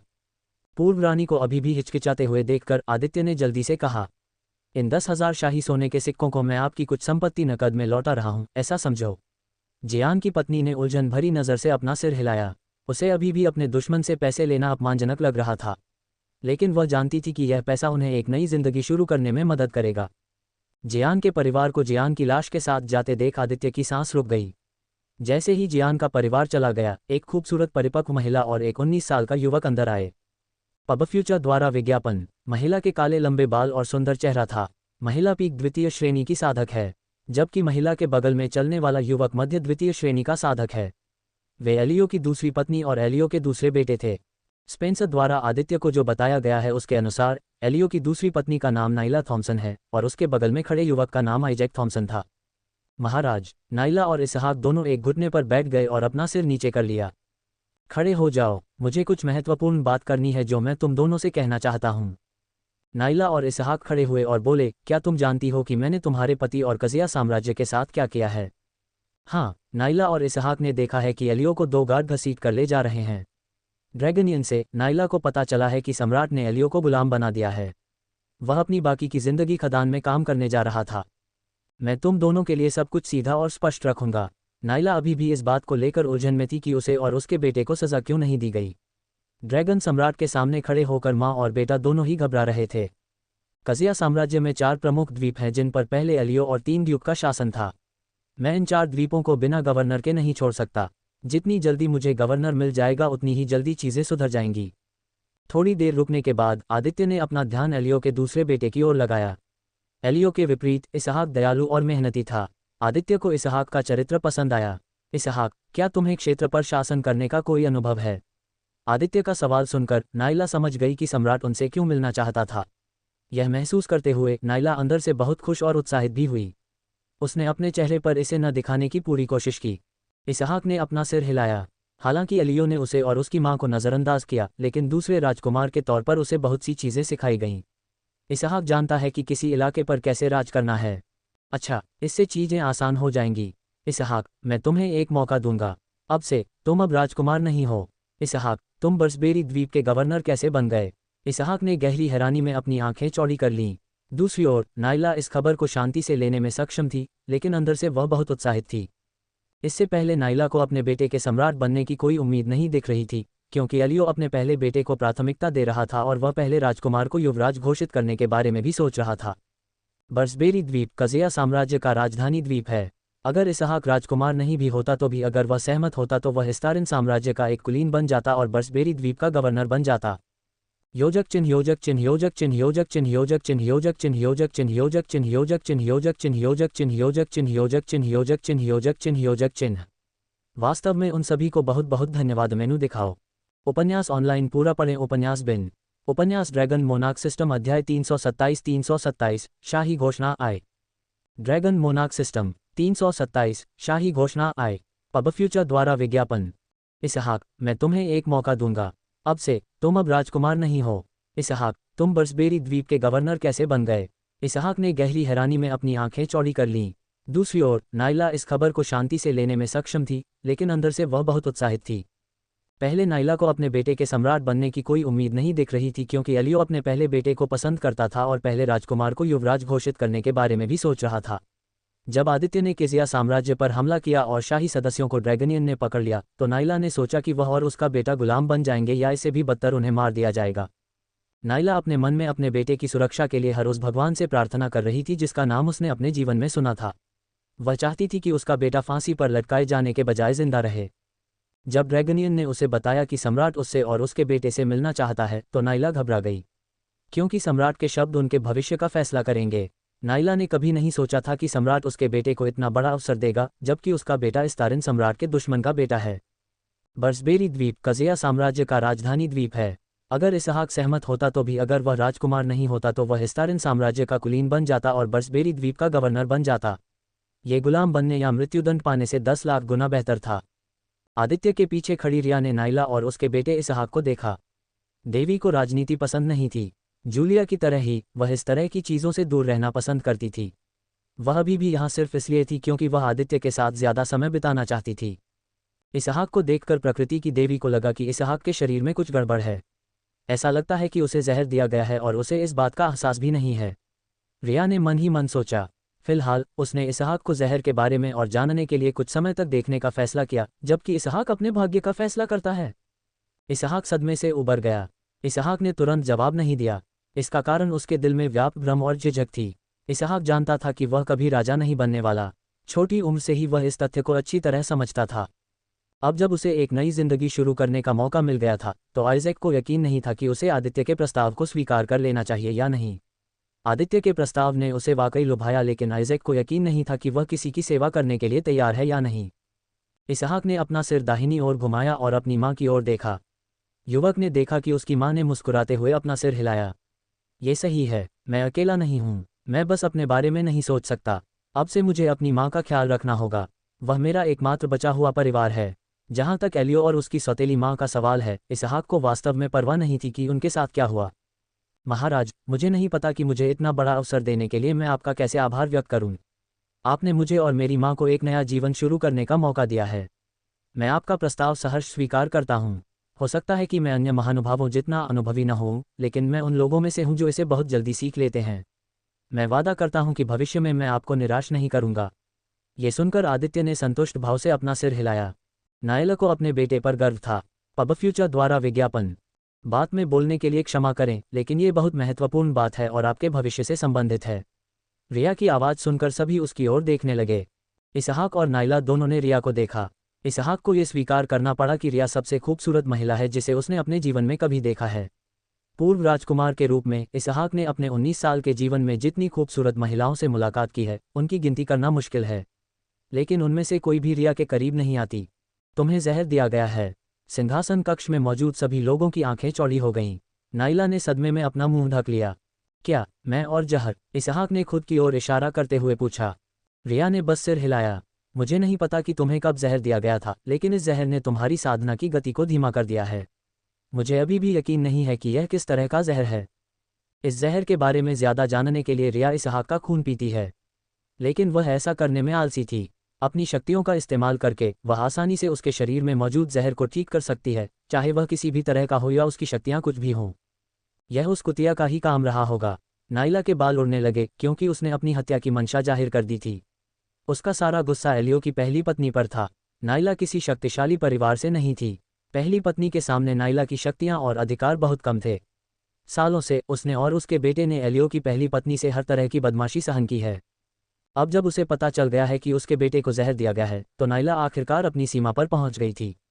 उसकी आंखें गुस्से से लाल हो गई थीं। अभी अगर एलियो की पहली पत्नी नाइला के सामने होती तो वह अपने नंगे हाथों से इस कुतिया को मार देती। अपनी मां की हत्या की मंशा को भांपते हुए इसहाक ने अपनी मां को शांत करने की पूरी कोशिश की। मां, कृपया शांत हो जाओ।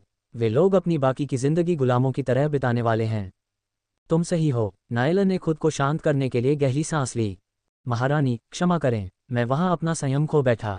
आदित्य ने हाथ हिलाकर उसे बताया कि उसे बुरा नहीं लगा। उसकी स्थिति में कोई भी मां यही प्रतिक्रिया देती।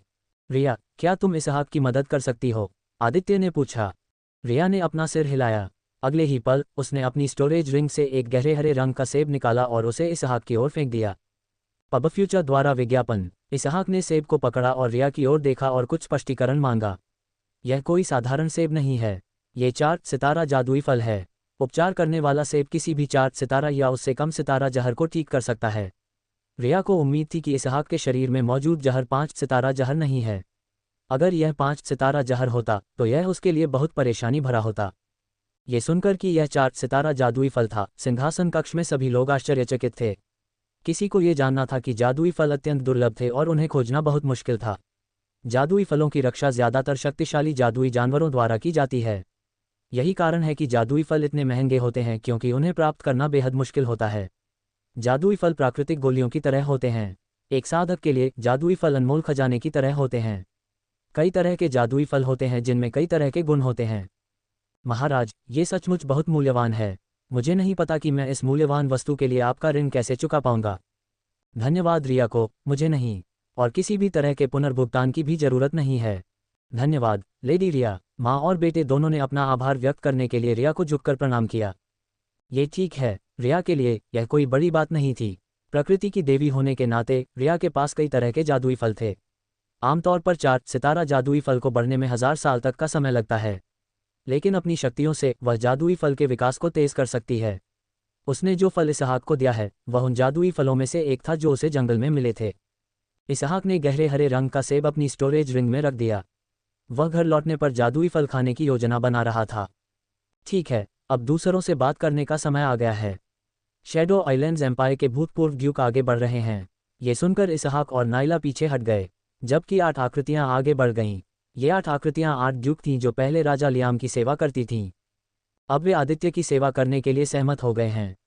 8 ड्यूकों को देखते हुए सम्राट ने सोचा, आमतौर पर मैं किसी ऐसे व्यक्ति को छाया द्वीपों का प्रभारी नियुक्त करता जिस पर मुझे भरोसा हो, लेकिन अब मेरे पास बहुत कम समय है। कल के भीतर इकोनेक्सस साम्राज्य निश्चित रूप से सब कुछ पता लगा लेगा और स्टारिन साम्राज्य के खिलाफ युद्ध की घोषणा कर देगा। ऐसे समय में मैं 9 राज्यपालों का पद खाली नहीं छोड़ सकता। चूंकि 8 ड्यूक मेरी सेवा करने के लिए सहमत हो गए हैं और आत्मा बंधन अनुबंध के साथ यह सुनिश्चित कर रहे हैं कि वे मुझे या स्टारिन साम्राज्य को धोखा नहीं दे सकते, इसलिए मुझे बिल्कुल भी चिंता करने की जरूरत नहीं है। मैंने तुम सबको दूसरा मौका देने का फैसला किया है।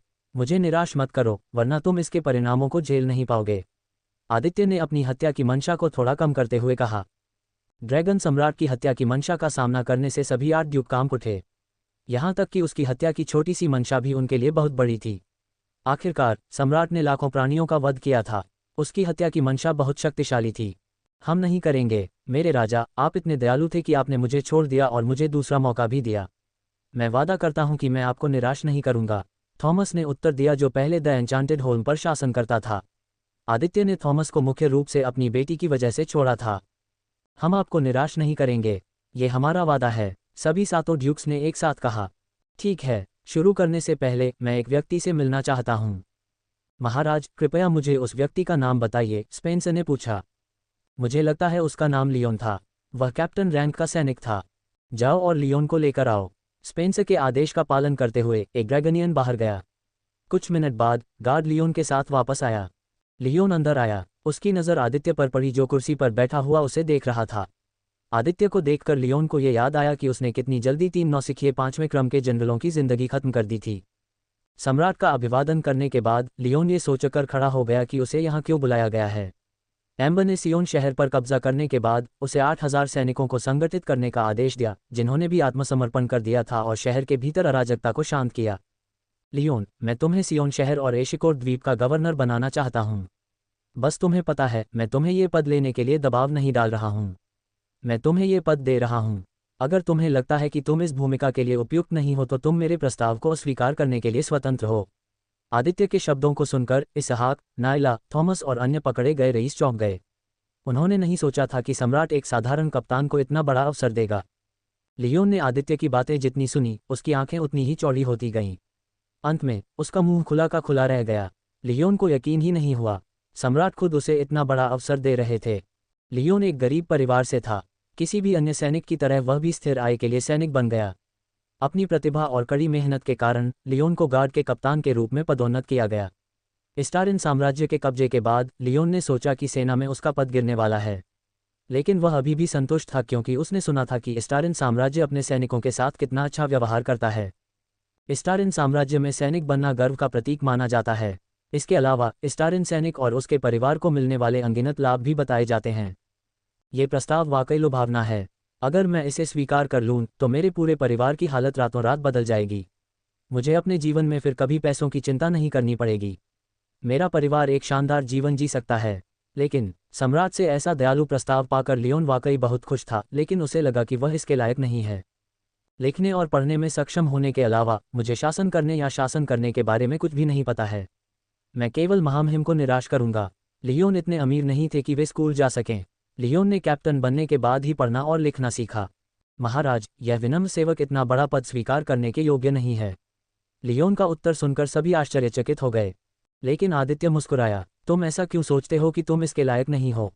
आदित्य ने पूछा, लेकिन वह पहले से ही इसका उत्तर जानता था। क्योंकि मैंने अपना पूरा जीवन एक सैनिक के रूप में बिताया है। मैंने अपने इन हाथों का इस्तेमाल तलवार चलाने के लिए किया है। मैं पर्याप्त शिक्षित नहीं हूँ। मुझे इस क्षेत्र में कोई अनुभव नहीं है। मैं कुलीन बनने के लिए उपयुक्त नहीं हूँ। बेहतर होगा कि आप इस पद पर किसी और को नियुक्त करें। अंत में लियोन सम्राट को निराश नहीं कर सका। ऐसा नहीं था कि वह हताश था। लियोन अपनी वर्तमान स्थिति और अपने वर्तमान वेतन से खुश था। योजक चिन्ह योजक चिन्ह योजक चिन्ह योजक चिन्ह योजक चिन्ह योजक चिन्ह योजक चिन्ह योजक चिन्ह योजक चिन्ह योजक चिन्ह योजक चिन्ह योजक चिन्ह योजक चिन्ह योजक चिन्ह योजक चिन्ह योजक चिन्ह। वास्तव में उन सभी को बहुत बहुत धन्यवाद जो बहुमूल्य गोल्डन टिकट के साथ समर्थन भेजते हैं। मुझे उम्मीद है कि हम इसे जारी रख सकते हैं। पब फ्यूचर द्वारा विज्ञापन। संपर्क टॉस साइट मैप दान करें मेनू दिखाओ। उपन्यास ऑनलाइन पूरा पढ़ें। उपन्यास बिन। उपन्यास ड्रैगन मोनार्क सिस्टम अध्याय 328 शाही घोषणा द्वितीय निवेन साम्राज्य भूगोल। ड्रैगन मोनार्क सिस्टम 328 शाही घोषणा 2 निवेन साम्राज्य भूगोल। पब फ्यूचर द्वारा विज्ञापन। क्योंकि मैंने अपना पूरा जीवन एक सैनिक के रूप में बिताया है। मैंने अपने इन हाथों का इस्तेमाल तलवार चलाने के लिए किया है। मैं पर्याप्त शिक्षित नहीं हूँ। मुझे इस क्षेत्र में कोई अनुभव नहीं है। मैं कुलीन बनने के लिए उपयुक्त नहीं हूँ। बेहतर होगा कि आप इस पद पर किसी और को नियुक्त करें। अंत में लियोन सम्राट को निराश नहीं कर सका। ऐसा नहीं था कि वह हताश था। लियोन अपनी वर्तमान स्थिति और अपने वर्तमान वेतन से खुश था। वह ईमानदार है। अगर वह लालची होता तो बिना किसी सवाल के ये पद स्वीकार कर लेता। आदित्य चाहता था कि लियोन जैसे ईमानदार लोग उसके अधीन काम करें। जब आप उन पर भरोसा नहीं कर सकते तो प्रतिभाशाली लोगों का क्या फ़ायदा? लियोन, तुम सीख सकते हो। सबसे महत्वपूर्ण बात है पहला कदम उठाना। चूंकि सम्राट के लहजे में चर्चा के लिए कोई जगह नहीं थी, लियोन केवल सहमत हो सकता था। अगर वह फिर भी आदित्य के प्रस्ताव को अस्वीकार करता तो इसे असभ्य और अपमानजनक माना जाता। ठीक है, लियोन अभी भी अनिच्छुक दिख रहा था। आदित्य लियोन की प्रतिक्रिया से संतुष्ट था। आदित्य ने फिर स्पेंसर की ओर देखा। स्पेंसर, घोषणा करो। स्पेंसर ने अपना सिर हिलाया। सबके देखते देखते प्रधानमंत्री ने एक सुनहरा शाही स्क्रॉल निकाला। स्वर्णिम शाही स्क्रॉल को खोलते हुए स्पेंसर ने कुछ परिवर्तन किए और लियोन का नाम जोड़ दिया। लियोन और अन्य 8 पूर्व ड्यूक आदित्य के सामने घुटने टेककर अपना सिर झुका लिया। इस क्षण से महामहिम के आदेश के तहत लियोन के साथ 8 पूर्ववर्ती ड्यूक को 9 छाया द्वीपों के गवर्नर के रूप में नियुक्त किया जाएगा। Leon, Thomas Evans, Louis Wright, Zachary Jackson, Morgan Barrett, Charles Thompson, Nicholas Cheney, Robert Kidd और ब्लेक होम्स को विस्काउंट का पद दिया गया है। 1. एशिकोर द्वीप विस्काउंट लियोन। 2. समरमन द्वीप viscount Louis Wright. 3. The Enchanted Holm viscount Thomas Evans. Pub Future द्वारा विज्ञापन। 4. वेडन द्वीप viscount Zachary Jackson. 5. Stoneminister Holm viscount Morgan Barrett. 6. The Starfish Island viscount Charles Thompson. 7. The Pearl Chain viscount Nicholas Cheney. 8. Brisburg द्वीप viscount Robert kid. 9. लैंगबोरिया द्वीप विस्काउंट black Holmes. इस क्षण से आगे Leon, Thomas Evans, Louis Wright, Zachary Jackson, Morgan Barrett, Charles Thompson, Nicholas Cheney, Robert Kidd और Blake Holmes अपने दिल और आत्मा से महामहिम और स्टारिन साम्राज्य की सेवा करेंगे। महामहिम ने आप पर अपनी आशा और संभावनाएं रखी हैं। आपको अपने क्षेत्रों को विकसित करने और महामहिम की संभावनाओं पर खरा उतरने का अधिकार दिया गया है। इस क्षण से आपकी आत्माएं और आपका रक्त इस अनुबंध की शर्तों से बंधे रहेंगे। किसी भी एक शर्त का पालन न करने पर आपकी और आपके परिवार की मृत्यु हो जाएगी। अपने क्षेत्रों को विकसित करने के लिए कार्य करें। स्टारिन साम्राज्य के सुनहरे भविष्य के लिए काम करें। स्टारिन साम्राज्य और महामहिम को धर्मत्याग करने के लिए कुछ भी मत करो। अब मुझे सब कुछ आधिकारिक बनाने के लिए तुम्हारे खून की एक बूंद की जरूरत है। स्पेंसर घुटनों के बल बैठे विस्काउंट्स की ओर बढ़ा, जबकि अन्य लोग पूरी प्रक्रिया को चुपचाप देखते रहे। पब फ्यूचर द्वारा विज्ञापन। लियोन सबसे पहले अपने खून की एक बूंद देने वाला था। उसके खून की बूंद सुनहरे शाही स्क्रॉल पर गिरी। जैसे ही खून ने शाही स्क्रॉल को छुआ, स्क्रॉल चमकदार सफ़ेद रोशनी में चमक उठा। कुछ देर बाद चमकदार सफ़ेद रोशनी मंद हो गई और फिर गायब हो गई। स्पेंसर फिर थॉमस के पास गया। आदित्य चुपचाप पूरी प्रक्रिया देख रहा था। आमतौर पर मैं इस तरह के आयोजन के लिए एक बड़ा भव्य समारोह आयोजित करता, लेकिन अब मेरे पास समय ही नहीं है। हो सकता है कि इकोनेक्सस एम्पायर से निपटने के बाद मैं एक भोज का आयोजन करूं ताकि सभी रईस एक दूसरे से मिल सकें। विस्काउंट ब्लेक होम्स का काम समाप्त होने के बाद स्पेंसर ने स्वर्णिम शाही स्क्रॉल को बंद कर दिया। बधाई हो। नए विस्काउंट्स को बधाई देने के बाद स्पेंसर अपने मूल पद पर लौट आया। मैं चाहता हूं कि निवेन साम्राज्य के कुलीन लोग आगे आएं। ये सुनकर एलियो और जियान के साथ सिंहासन कक्ष में लाए गए कुलीनों ने आगे बढ़ने से पहले घबराहट में अपना सिर हिलाया, जबकि नवनियुक्त विस्काउंट वापस चले गए और अन्य ड्रैगनियन के साथ खड़े हो गए। निवेन साम्राज्य का भूगोल इतना जटिल नहीं था। निवेन साम्राज्य शैडो आइलैंड साम्राज्य से भी बड़ा था। निवेन साम्राज्य शैडो आइलैंड साम्राज्य के बगल में स्थित है। दोनों साम्राज्य सदियों से दोस्त रहे हैं, इसलिए उनके बीच कोई टकराव नहीं था। दोनों साम्राज्य हमेशा एक साथ खड़े रहे हैं। निवेन साम्राज्य 5 द्वीपों से बना था। शैडो आइलैंड्स के विपरीत, जहां बादल 12 महीनों में से 11 महीनों में सूर्य की रोशनी को शैडो आइलैंड्स तक पहुंचने से रोकते थे, निवेन साम्राज्य इसके बिल्कुल विपरीत था। निवेन साम्राज्य को बनाने वाले 5 द्वीप सबसे बड़े शैडो आइलैंड जितने बड़े थे, द एन्चांटेड होल्म जितने बड़े। निवेन साम्राज्य पश्चिमी क्षेत्र में तीसरा सबसे बड़ा साम्राज्य था। निवेन साम्राज्य एक कृषि आधारित अर्थव्यवस्था है। पूरे निवेन साम्राज्य के राजस्व का लगभग 69% कृषि से आता था। निवेन साम्राज्य में रहने वाले लोगों के लिए कृषि जीवन का तरीका था। निवेन साम्राज्य को बनाने वाले 5 द्वीपों में उपजाऊ भूमि थी। जलवायु और पानी की उपलब्धता ने कृषि को बहुत लाभदायक व्यवसाय बना दिया। छाया द्वीप अपनी खाद्य आपूर्ति के लिए निवेन साम्राज्य पर निर्भर थे। चाहे वह मांस हो या सब्जी या चावल, लगभग सब कुछ निवेन साम्राज्य से आता था। सैन्य दृष्टि से निवेन साम्राज्य छाया द्वीप साम्राज्य जितना मजबूत नहीं था। साम्राज्य के पास लगभग 500,000 सैनिक थे। उनमें से 500,000 सैनिकों में से केवल कुछ हजार सैनिक तीसरे क्रम के साधक थे। निवेन साम्राज्य में केवल 2 शुरुआती 5वें क्रम के साधक थे। स्टारिन साम्राज्य के कब्जे के बाद लगभग 100,000 सैनिकों ने आत्मसमर्पण कर दिया, जबकि अन्य 400,000 सैनिक या तो मारे गए या युद्ध के मैदान से भाग गए। जहां तक 5वें क्रम के 2 साधकों की बात है, रिया ने ही उन्हें मारा था। छाया द्वीपों की तरह ही जियान ने सीधे तौर पर निवेन साम्राज्य के राजधानी द्वीप को अपने नियंत्रण में रखा, जबकि अन्य 4 निवेन द्वीपों पर 4 कुलीन परिवारों का नियंत्रण था। लियाम की तरह ही जियान ने कभी भी 4 कुलीन परिवारों की राजनीतिक शक्ति को बढ़ने नहीं दिया, क्योंकि इससे उसकी स्थिति को खतरा हो सकता था। लेकिन जियान लियाम जितना क्रूर नहीं था। जियान को इस साम्राज्य का विस्तार करने की कोई महत्वाकांक्षा नहीं थी। उसने लियाम और एलियो का समर्थन केवल इसलिए किया क्योंकि वह अपने साम्राज्य की मैना पत्थरों की आपूर्ति के लिए दूसरे साम्राज्यों पर निर्भरता कम करना चाहता था। स्टारिन सम्राट, यह मत सोचिए कि मैं आपकी सेवा करूंगा। मैं अनुबंध का गुलाम नहीं बनना चाहता। आदित्य के कुछ कहने से पहले ही ड्यूक अलेक्जेंडर बक ने अपनी स्थिति स्पष्ट कर दी। ड्यूक अलेक्जेंडर ने अनुबंध को कुलीनों को गुलाम बनाने के तरीके के रूप में देखा। अलेक्जेंडर एक घमंडी व्यक्ति था। जियान के शासनकाल के दौरान भी उसने कभी अपना सिर नहीं झुकाया। ये सुनकर आदित्य की आंखें ठंडी हो गईं। आदित्य को इस बात से कोई परेशानी नहीं थी कि ड्यूक अलेक्जेंडर ने उसके कुछ कहने से पहले ही उसका प्रस्ताव ठुकरा दिया। उसे ड्यूक अलेक्जेंडर के रवैये से परेशानी थी। टकराना। रिया ने गुस्से में अपने दाहिने पैर से जमीन पर जोरदार प्रहार किया। उसके दाहिने पैर की शक्ति से उसके चारों ओर मकड़ी के जाले जैसी दरारें दिखाई देने लगीं। इस समय देवी की आंखें ठंडे हरे रंग में चमक रही थीं। उसकी निगाहें देखकर अलेक्जेंडर का शरीर कांपने लगा। उसके चेहरे पर पसीने की बूंदें बहने लगीं। अलेक्जेंडर को लगा जैसे वह मौत की देवी को घूर रहा हो। उसका शरीर भारी हो गया। उसे पता था कि उसका अगला मुंह उसकी जिंदगी का अंत हो सकता है। अपनी जुबान संभालो किसान भाई। आदित्य को एक और भद्दा शब्द बोला, और मैं अपने पति की कसम खाती हूँ, मैं तुम्हारी आंखों के सामने तुम्हारे पूरे परिवार को मार डालूंगी। रिया के शब्द सिर्फ खोखली धमकियां नहीं थीं। अगर इस आदमी ने वाकई आदित्य को एक और भद्दा शब्द कहा, तो कोई भी उसे इस आदमी के पूरे परिवार और उसके वंश को मारने से नहीं रोक सकता। रिया की नज़र में ड्यूक अलेक्जेंडर जैसा आदमी भी एक किसान था। आखिरकार रिया प्रकृति की देवी थी। वह सेलेस्टियल टेरन महाद्वीप की राजकुमारी थी। रिया की संपत्ति का 0.1% भी इस आदमी को कम से कम 100 बार खरीद सकता है। रिया आमतौर पर दूसरों को नीची नज़र से नहीं देखती। प्रकृति की देवी का मानना था कि प्रकृति द्वारा बनाए गए हर प्राणी इस दुनिया के लिए समान और महत्वपूर्ण हैं। हालांकि यंडेरे देवी यह बर्दाश्त नहीं करेंगी कि उनके पति का उनके सामने ही अपमान किया जाए। अगर आदित्य यहाँ नहीं होता तो मैं इस आदमी को मार देती।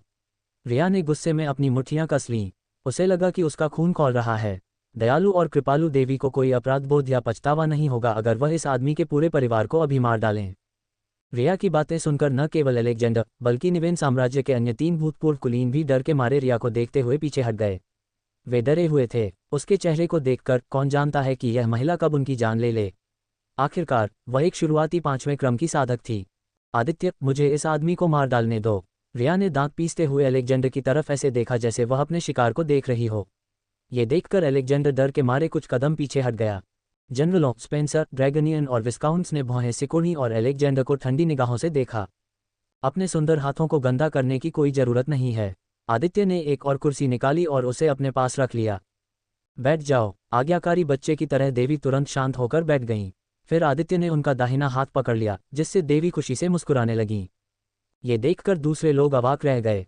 अभी कुछ सेकंड पहले यह महिला एक जंगली जानवर की तरह दिख रही थी जो अलेक्जेंडर को मारने के लिए बेताब थी, लेकिन अब यह महिला एक सौम्य पत्नी में बदल गई है। अगर मैं रिया को वह सब करने दूं जो वह करना चाहती है, तो मुझे यकीन है कि वह इस पूरी जगह को बर्बाद कर देगी। आदित्य जानता था कि उसकी तीसरी पत्नी में यंडेरे प्रवृत्ति थी। ऐसा नहीं है कि वह उसके व्यक्तित्व से नफरत करता था या कुछ और। उसे उसका यंडेरे व्यक्तित्व एक हद तक और केवल एक हद तक ही प्यारा और आकर्षक लगा। बहुत ज्यादा जुनून और अधिकार जताना बिल्कुल भी स्वस्थ नहीं था। योजक चिन्ह योजक चिन्ह योजक चिन्ह योजक चिन्ह योजक चिन्ह योजक चिन्ह योजक चिन्ह योजक चिन्ह योजक चिन्ह योजक चिन्ह योजक चिन्ह योजक चिन्ह योजक चिन्ह योजक चिन्ह योजक चिन्ह योजक चिन्ह। वास्तव में उन सभी को बहुत बहुत धन्यवाद जो बहुमूल्य गोल्डन टिकट के साथ समर्थन भेजते हैं। मुझे उम्मीद है कि हम इसे जारी रख सकते हैं। पब फ्यूचर द्वारा विज्ञापन। मेनू दिखाओ। उपन्यास ऑनलाइन पूरा पढ़ें। उपन्यास बिन। उपन्यास ड्रैगन मोनार्क सिस्टम अध्याय 329 शाही घोषणा 3। ड्रैगन मोनार्क सिस्टम 329 शाही घोषणा 3।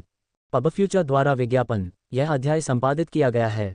योजक चिन्ह योजक चिन्ह योजक चिन्ह योजक चिन्ह योजक चिन्ह योजक चिन्ह योजक चिन्ह योजक चिन्ह। रिया को शांत होते देख अलेक्जेंडर ने मन ही मन राहत की सांस ली। उसने मन ही मन कसम खाई कि वह आदित्य से कुछ भी बुरा नहीं कहेगा। आदित्य जियान नहीं था जिसने अलेक्जेंडर के बुरे व्यवहार को सहन किया। अलेक्जेंडर ने गलती से सोचा था कि सम्राट उसके व्यवहार से नाराज नहीं होंगे। अलेक्जेंडर, पहले तुमने कहा था कि अनुबंध कुलीनों को गुलाम बनाने का एक तरीका है न? आदित्य के शब्दों ने अलेक्जेंडर का ध्यान आकर्षित किया। अंदाजा लगाओ, तुम कुछ हद तक सही हो। आखिरकार तुम सब मेरे दुश्मन हो।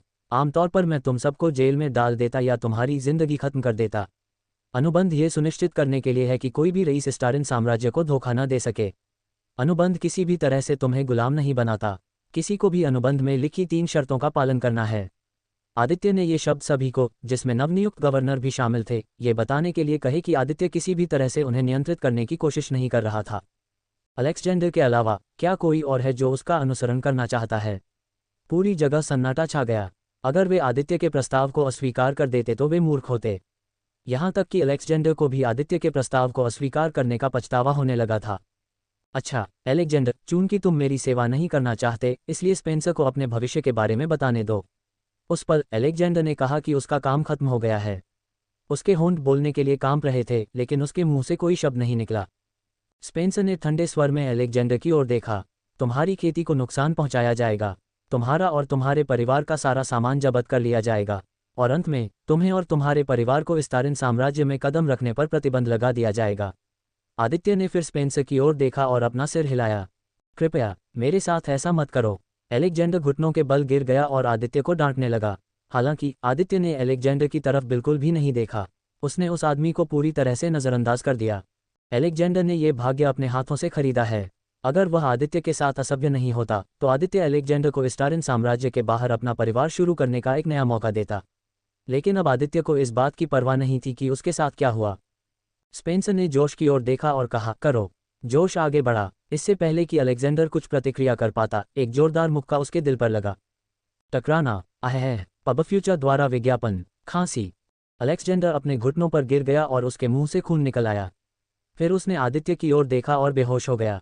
अपने सामने जो कुछ हो रहा था, उसे देखकर कुछ कुलीनों को अपना सिर दूसरी ओर मोड़ना पड़ा। ये बहुत क्रूर था। एक साधक की खेती को नष्ट करना उसे मारने से कहीं ज्यादा दर्दनाक था। उसे और उसके परिवार को सफ़ेद रेगिस्तान में फेंक दो। ये सुनकर अन्य भूतपूर्व कुलीनों के शरीर भय से कांप उठे। किसी को ये जानना था कि प्रधानमंत्री स्पेंसर जिस सफ़ेद रेगिस्तान की बात कर रहे थे, वह शुष्क सवाना महाद्वीप में स्थित था। शुष्क सवाना महाद्वीप सबसे गर्म महाद्वीप था। सफ़ेद रेगिस्तान पूरी दुनिया का सबसे बड़ा रेगिस्तान है। ऐसा कहा जाता है कि एक बार कोई व्यक्ति सफ़ेद रेगिस्तान में खो जाता है, तो उस व्यक्ति का जीवन मूल रूप से समाप्त हो जाता है, क्योंकि सफ़ेद रेगिस्तान से बाहर निकलना घास के ढेर में सुई ढूंढने जैसा है। 2 ड्रैगनियनों ने अलेक्जेंडर को पकड़ लिया और उसे सिंहासन कक्ष से बाहर खींच लिया। आदित्य ने मुस्कुराते हुए कहा, अब आगे बढ़ते हैं।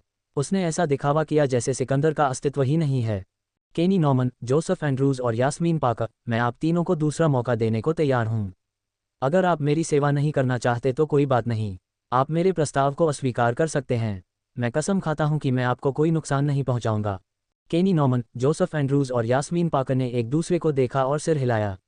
उन्होंने अपना पूरा जीवन रईसों के रूप में जिया है। उन्हें यकीन नहीं था कि वे इस समय सामान्य जीवन जी पाएंगे या नहीं। इसके अलावा ये प्रस्ताव स्टारिन साम्राज्य से आया था। डाइंग आइल महाद्वीप में स्टारिन साम्राज्य और स्टारिन राजा के बारे में कौन नहीं जानता। स्टारिन सम्राट की सेवा करने का मौका मिलना एक सम्मान की बात होगी। हम स्वीकार करते हैं। अच्छा, आदित्य ने संतुष्ट भाव से सिर हिलाया। इसके बाद आदित्य ने कजिया साम्राज्य के भूतपूर्व सरदारों को बुलाया। निवेन साम्राज्य के भूतपूर्व सरदारों की तरह उन्होंने भी आदित्य की पेशकश स्वीकार कर ली और उनकी सेवा करने के लिए तैयार हो गए। कजिया साम्राज्य एक बहुत छोटा साम्राज्य था।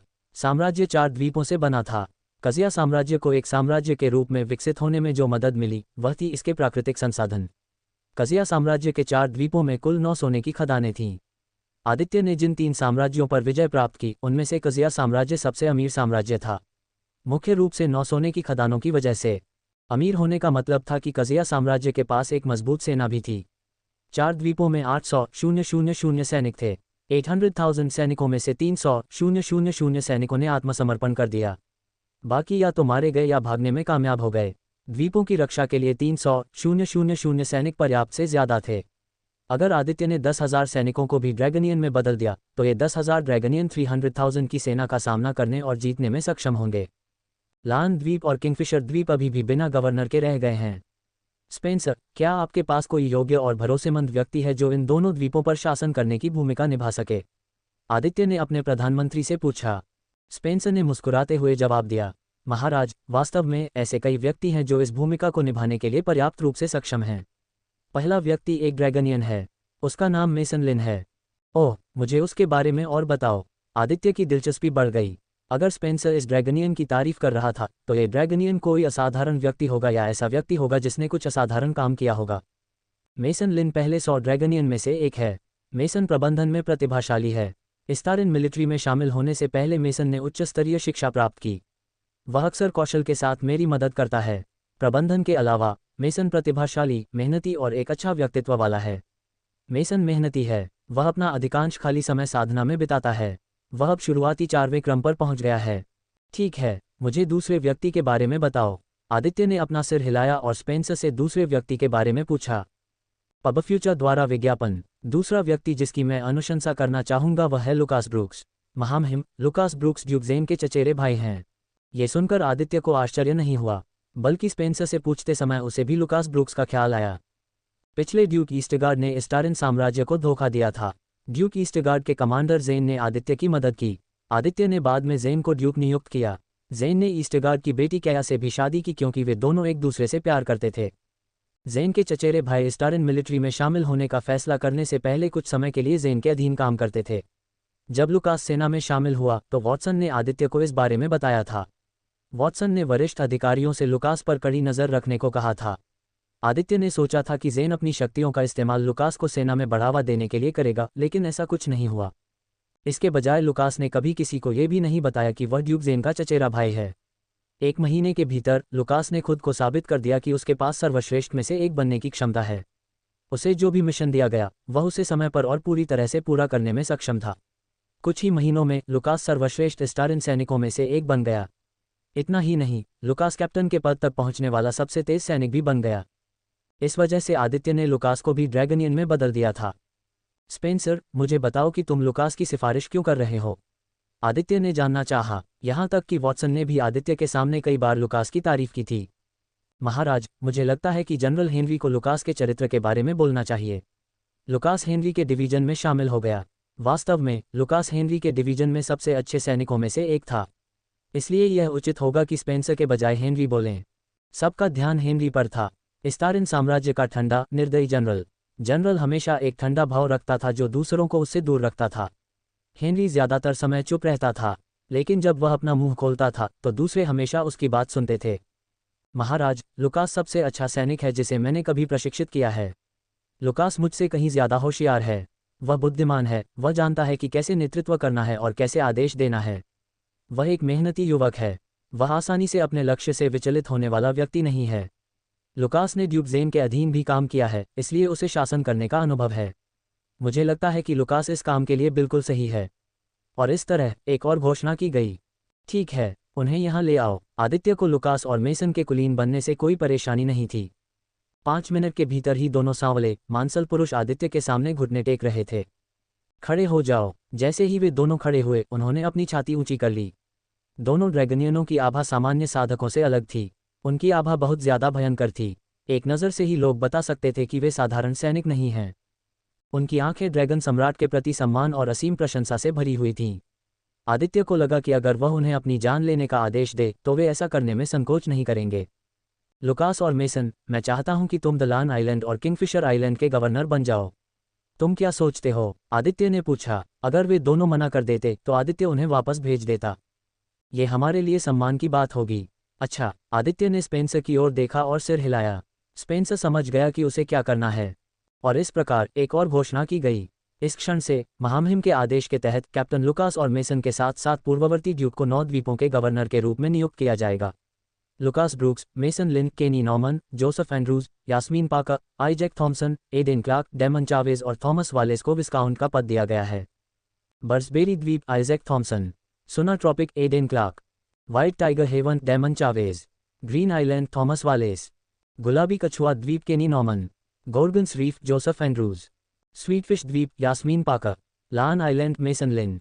किंगफिशर द्वीप, लुकास ब्रूक्स। इस क्षण से आगे लुकास ब्रूक्स, मेसन लिन, केनी Norman, Joseph Andrews, Yasmin Parker, Isaac Thomson, Aiden Clark, Damon Chavez और थॉमस वालेस अपने दिल और आत्मा से महामहिम और इस्तारिन साम्राज्य की सेवा करेंगे। महामहिम ने आप पर अपनी आशा और संभावनाएं रखी हैं। आपको अपने क्षेत्रों को विकसित करने और महामहिम की संभावनाओं पर खरा उतरने का अधिकार दिया गया है। इस क्षण से आपकी आत्माएं और आपका रक्त इस अनुबंध की शर्तों से बंधे रहेंगे। किसी भी एक शर्त का पालन न करने पर आपकी और आपके परिवार की मृत्यु हो जाएगी। अपने क्षेत्रों को विकसित करने के लिए कार्य करें। इस्तारिन साम्राज्य के सुनहरे भविष्य के लिए काम करें। इस्तारिन साम्राज्य और महामहिम को धर्मत्याग करने के लिए कुछ भी मत करो। योजक चिन्ह, योजक चिन्ह, योजक चिन्ह, योजक चिन्ह, योजक चिन्ह, योजक चिन्ह, योजक चिन्ह, योजक चिन्ह, योजक चिन्ह, योजक चिन्ह, योजक चिन्ह, योजक चिन्ह, योजक चिन्ह, योजक चिन्ह, योजक चिन्ह, योजक चिन्ह। वास्तव में उन सभी को बहुत बहुत धन्यवाद जो बहुमूल्य गोल्डन टिकट के साथ समर्थन भेजते हैं। मुझे उम्मीद है कि हम इसे जारी रख सकते हैं। क्षतिपूर्ति अध्याय 2/6। पब फ्यूचर द्वारा विज्ञापन। संपर्क टॉस साइट मैप, दान करें, मेनू दिखाओ। उपन्यास ऑनलाइन पूरा पढ़ें। उपन्यास बिन। उपन्यास ड्रैगन मोनार्क सिस्टम अध्याय 330। शांति का अंतिम दिन आए। Dragon monarch system 330। शांति का अंतिम दिन आए। पब फ्यूचर द्वारा विज्ञापन। अनुबंध पर हस्ताक्षर करने के बाद स्पेंसर और आदित्य ने आत्मसमर्पण करने वाले सैनिकों को वितरित करने में कुछ समय बिताया। उसी समय प्रत्येक विस्काउंट को अपने क्षेत्रों को चलाने और विकसित करने के लिए 100,000 शाही सोने के सिक्के दिए गए। उत्पादन की जिम्मेदारी और थंडर लीफ हर्ब को बेचने से होने वाले मुनाफे को शैडो आइलैंड्स पर शासन करने वाले 9 विस्काउंट को सौंप दिया गया। आदित्य ने विस्काउंट्स की छोटी छोटी समस्याओं को अपने हाथों में ले लिया। वह ऐसे छोटे मोटे मामलों में भाग नहीं लेने वाला था। आखिरकार उसके हाथ में बड़ी बड़ी चीजें थीं। अनुबंध ने रईसों को इस्टारिन साम्राज्य को धोखा देने से रोका, और शैडो गार्जियन के साथ अब से उनकी गतिविधियों पर आदित्य की नज़र रहेगी। अगर कोई भ्रष्टाचार पाया गया तो शैडो गार्जियन आदित्य को इसकी सूचना देंगे। स्पेंसर ने नवनियुक्त विस्काउंट्स को पॉइंट अर्निंग सिस्टम और उसके उपयोग के बारे में भी बताया। उन्होंने ये भी बताया कि उनकी रैंक विस्काउंट से क्यों शुरू हुई। जब तक किसी रईस के पास पर्याप्त योग्यता अंक होते हैं, वह अपनी रैंक को अर्ल या मार्क्वेस या यहाँ तक कि ड्यूक के रैंक तक अपग्रेड कर सकता है। उन्होंने प्रत्येक उच्च रैंक के साथ आने वाले लाभों के बारे में भी बताया। अंत में 3 घंटे की बैठक के बाद आदित्य ने सभी को उनके क्षेत्रों में भेज दिया। जाने से पहले उन्होंने प्रत्येक विस्काउंट को 20 तीसरे क्रम के ड्रैगनियन दिए। ड्रैगनियन ये सुनिश्चित करेंगे कि जब तक वे अपनी सेनाएं नहीं बना लेते तब तक उनके क्षेत्र सुरक्षित रहें। एक बार जब कुलीन अपने दम पर खड़े होने में सक्षम हो जाते हैं तो ड्रैगनियन वापस लौट आते हैं। जब तक आदित्य ने अपना काम पूरा किया तब तक सुबह के 7 बज चुके थे। विस्काउंट लियोन को सियोन सिटी और एशिकोर द्वीप की जिम्मेदारी सौंपकर आदित्य और अन्य लोग शैडो आइलैंड्स एम्पायर छोड़कर एज्योर सिटी लौट आए। आदित्य जानता था कि कुछ ही घंटों में इकोनेक्सस साम्राज्य को पता चल जाएगा कि क्या हुआ है और वह इस्टारिन साम्राज्य पर युद्ध की घोषणा करने वाला है। साथ ही जब इस्टारिन साम्राज्य द्वारा एक ही रात में 3 पश्चिमी शक्तियों पर विजय प्राप्त करने की खबर सामने आएगी तो ये पूरे महाद्वीप में सदमे की लहरें भेजने वाला था। भविष्य में क्या होने वाला है ये सोचकर ही मैं पहले से ही थका हुआ महसूस कर रहा हूँ। आदित्य ने डाइनिंग टेबल की ओर चलते हुए अपना माथा रगड़ा। नाश्ते का समय हो चुका था, इसलिए अपने बेडरूम में लौटने के बजाय वह नाश्ता करेगा और इस शांतिपूर्ण समय के खत्म होने से पहले अपने परिवार के साथ बात करेगा। युद्ध शुरू होने के बाद आदित्य बहुत व्यस्त हो जाएगा। उसे इस युद्ध को भी खत्म करना है या कम से कम 9 दिनों के भीतर इसे रोकना है। आदित्य को उम्मीद है कि उसे डीप सी पैलेस में ज्यादा समय नहीं बिताना पड़ेगा। आमतौर पर आदित्य वहां नहीं जाता। कोई भी राजा युद्ध के दौरान अपने राज्य को नहीं छोड़ता, लेकिन उसने लौरा को अपना वचन दिया था। और वह ऐसा व्यक्ति नहीं था जो अपना वचन तोड़ दे। गुड मॉर्निंग सब लोग। डाइनिंग टेबल पर चलते हुए आदित्य ने सभी का अभिवादन किया। वहाँ वॉटसन था जो खाना परोस रहा था। स्पेंसर लियो के बगल में बैठा था। उसके साथ सेनापति भी मौजूद थे। जूलिया, एलिसिया, रिया और लारा भी वहाँ थे। लारा की नौकरानी लारा के पीछे खड़ी थी। उसने एक मुखौटा पहना हुआ था। लारा का खाना दूसरों से बहुत अलग था। लारा की नौकरानी ने आज अपने लेडी ब्रेकफास्ट को खुद तैयार किया। यह एक खास तरह का ब्रेकफास्ट था जिसे वैम्पायर बहुत पसंद करते हैं। लारा की नौकरानी ने जो खाना बनाया था वह आयरन से भरपूर था। सुप्रभात आदित्य। शुभ प्रभात। पब फ्यूचर द्वारा विज्ञापन।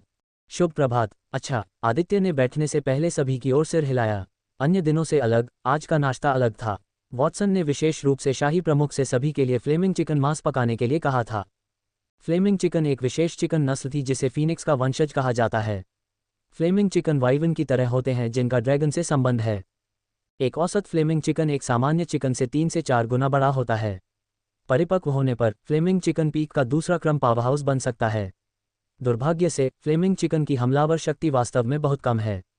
यहाँ तक कि एक पीक एक क्रम मानव कल्टीवेटर भी पीक 2 क्रम फ्लेमिंग चिकन के खिलाफ आसानी से जीत जाएगा।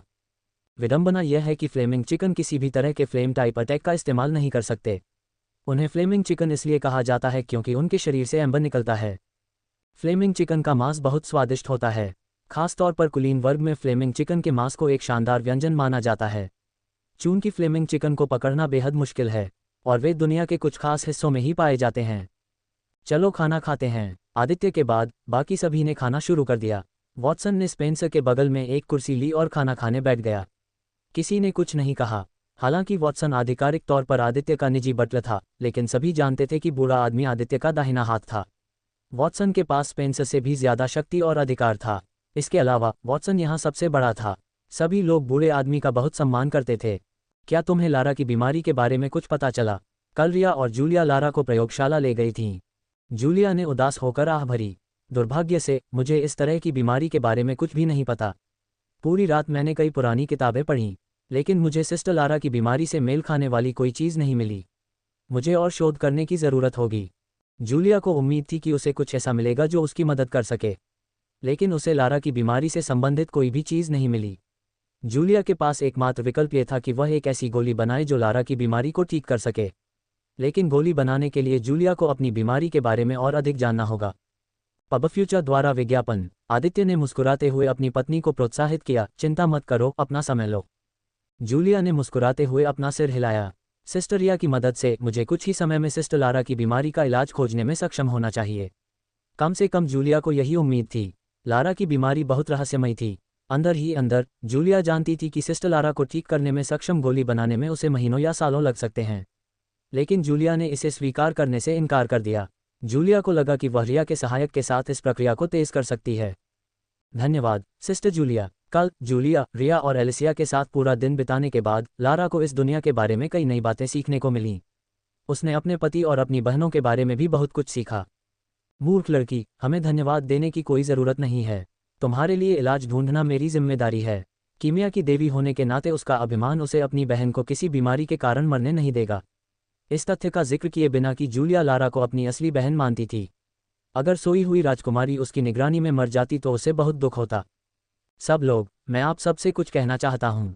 सबकी नज़र आदित्य पर थी। एक बड़ा युद्ध होने वाला है। इस बार हमारा प्रतिद्वंद्वी इकोनेक्सस साम्राज्य होगा। मौन। आदित्य के बोलने के बाद पूरा डाइनिंग टेबल गहरी खामोशी में डूब गया।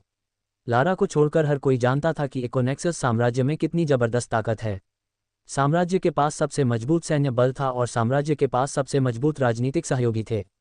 जब भी इकोनेक्सस साम्राज्य युद्ध में उतरा है तो उसने पूरे डाइंग आइल महाद्वीप को हिलाकर रख दिया है। इकोनेक्सस साम्राज्य इतना शक्तिशाली है कि इसे डाइंग आइल महाद्वीप का राजा कहना गलत नहीं होगा। भले ही इकोनेक्सस साम्राज्य स्टारिन साम्राज्य जितना बड़ा नहीं है, लेकिन इकोनेक्सस साम्राज्य का इतिहास बहुत बड़ा था। जब भी कोई राज्य या साम्राज्य इकोनेक्सस साम्राज्य के बुरे पक्ष में जाने में कामयाब हो जाता तो दुश्मन साम्राज्य पर कई तरह के प्रतिबंध लग जाते।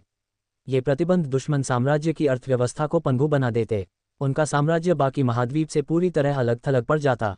एक निश्चित साम्राज्य था जिसने इकोनेक्सस साम्राज्य के खिलाफ अपनी आवाज़ उठाई थी। 1 महीने के भीतर उस साम्राज्य ने अपना सारा राजनीतिक समर्थन और अपने सहयोगियों को खो दिया। अन्य पड़ोसी साम्राज्यों और राज्यों के साथ निर्यात और आयात पूरी तरह से कट गया।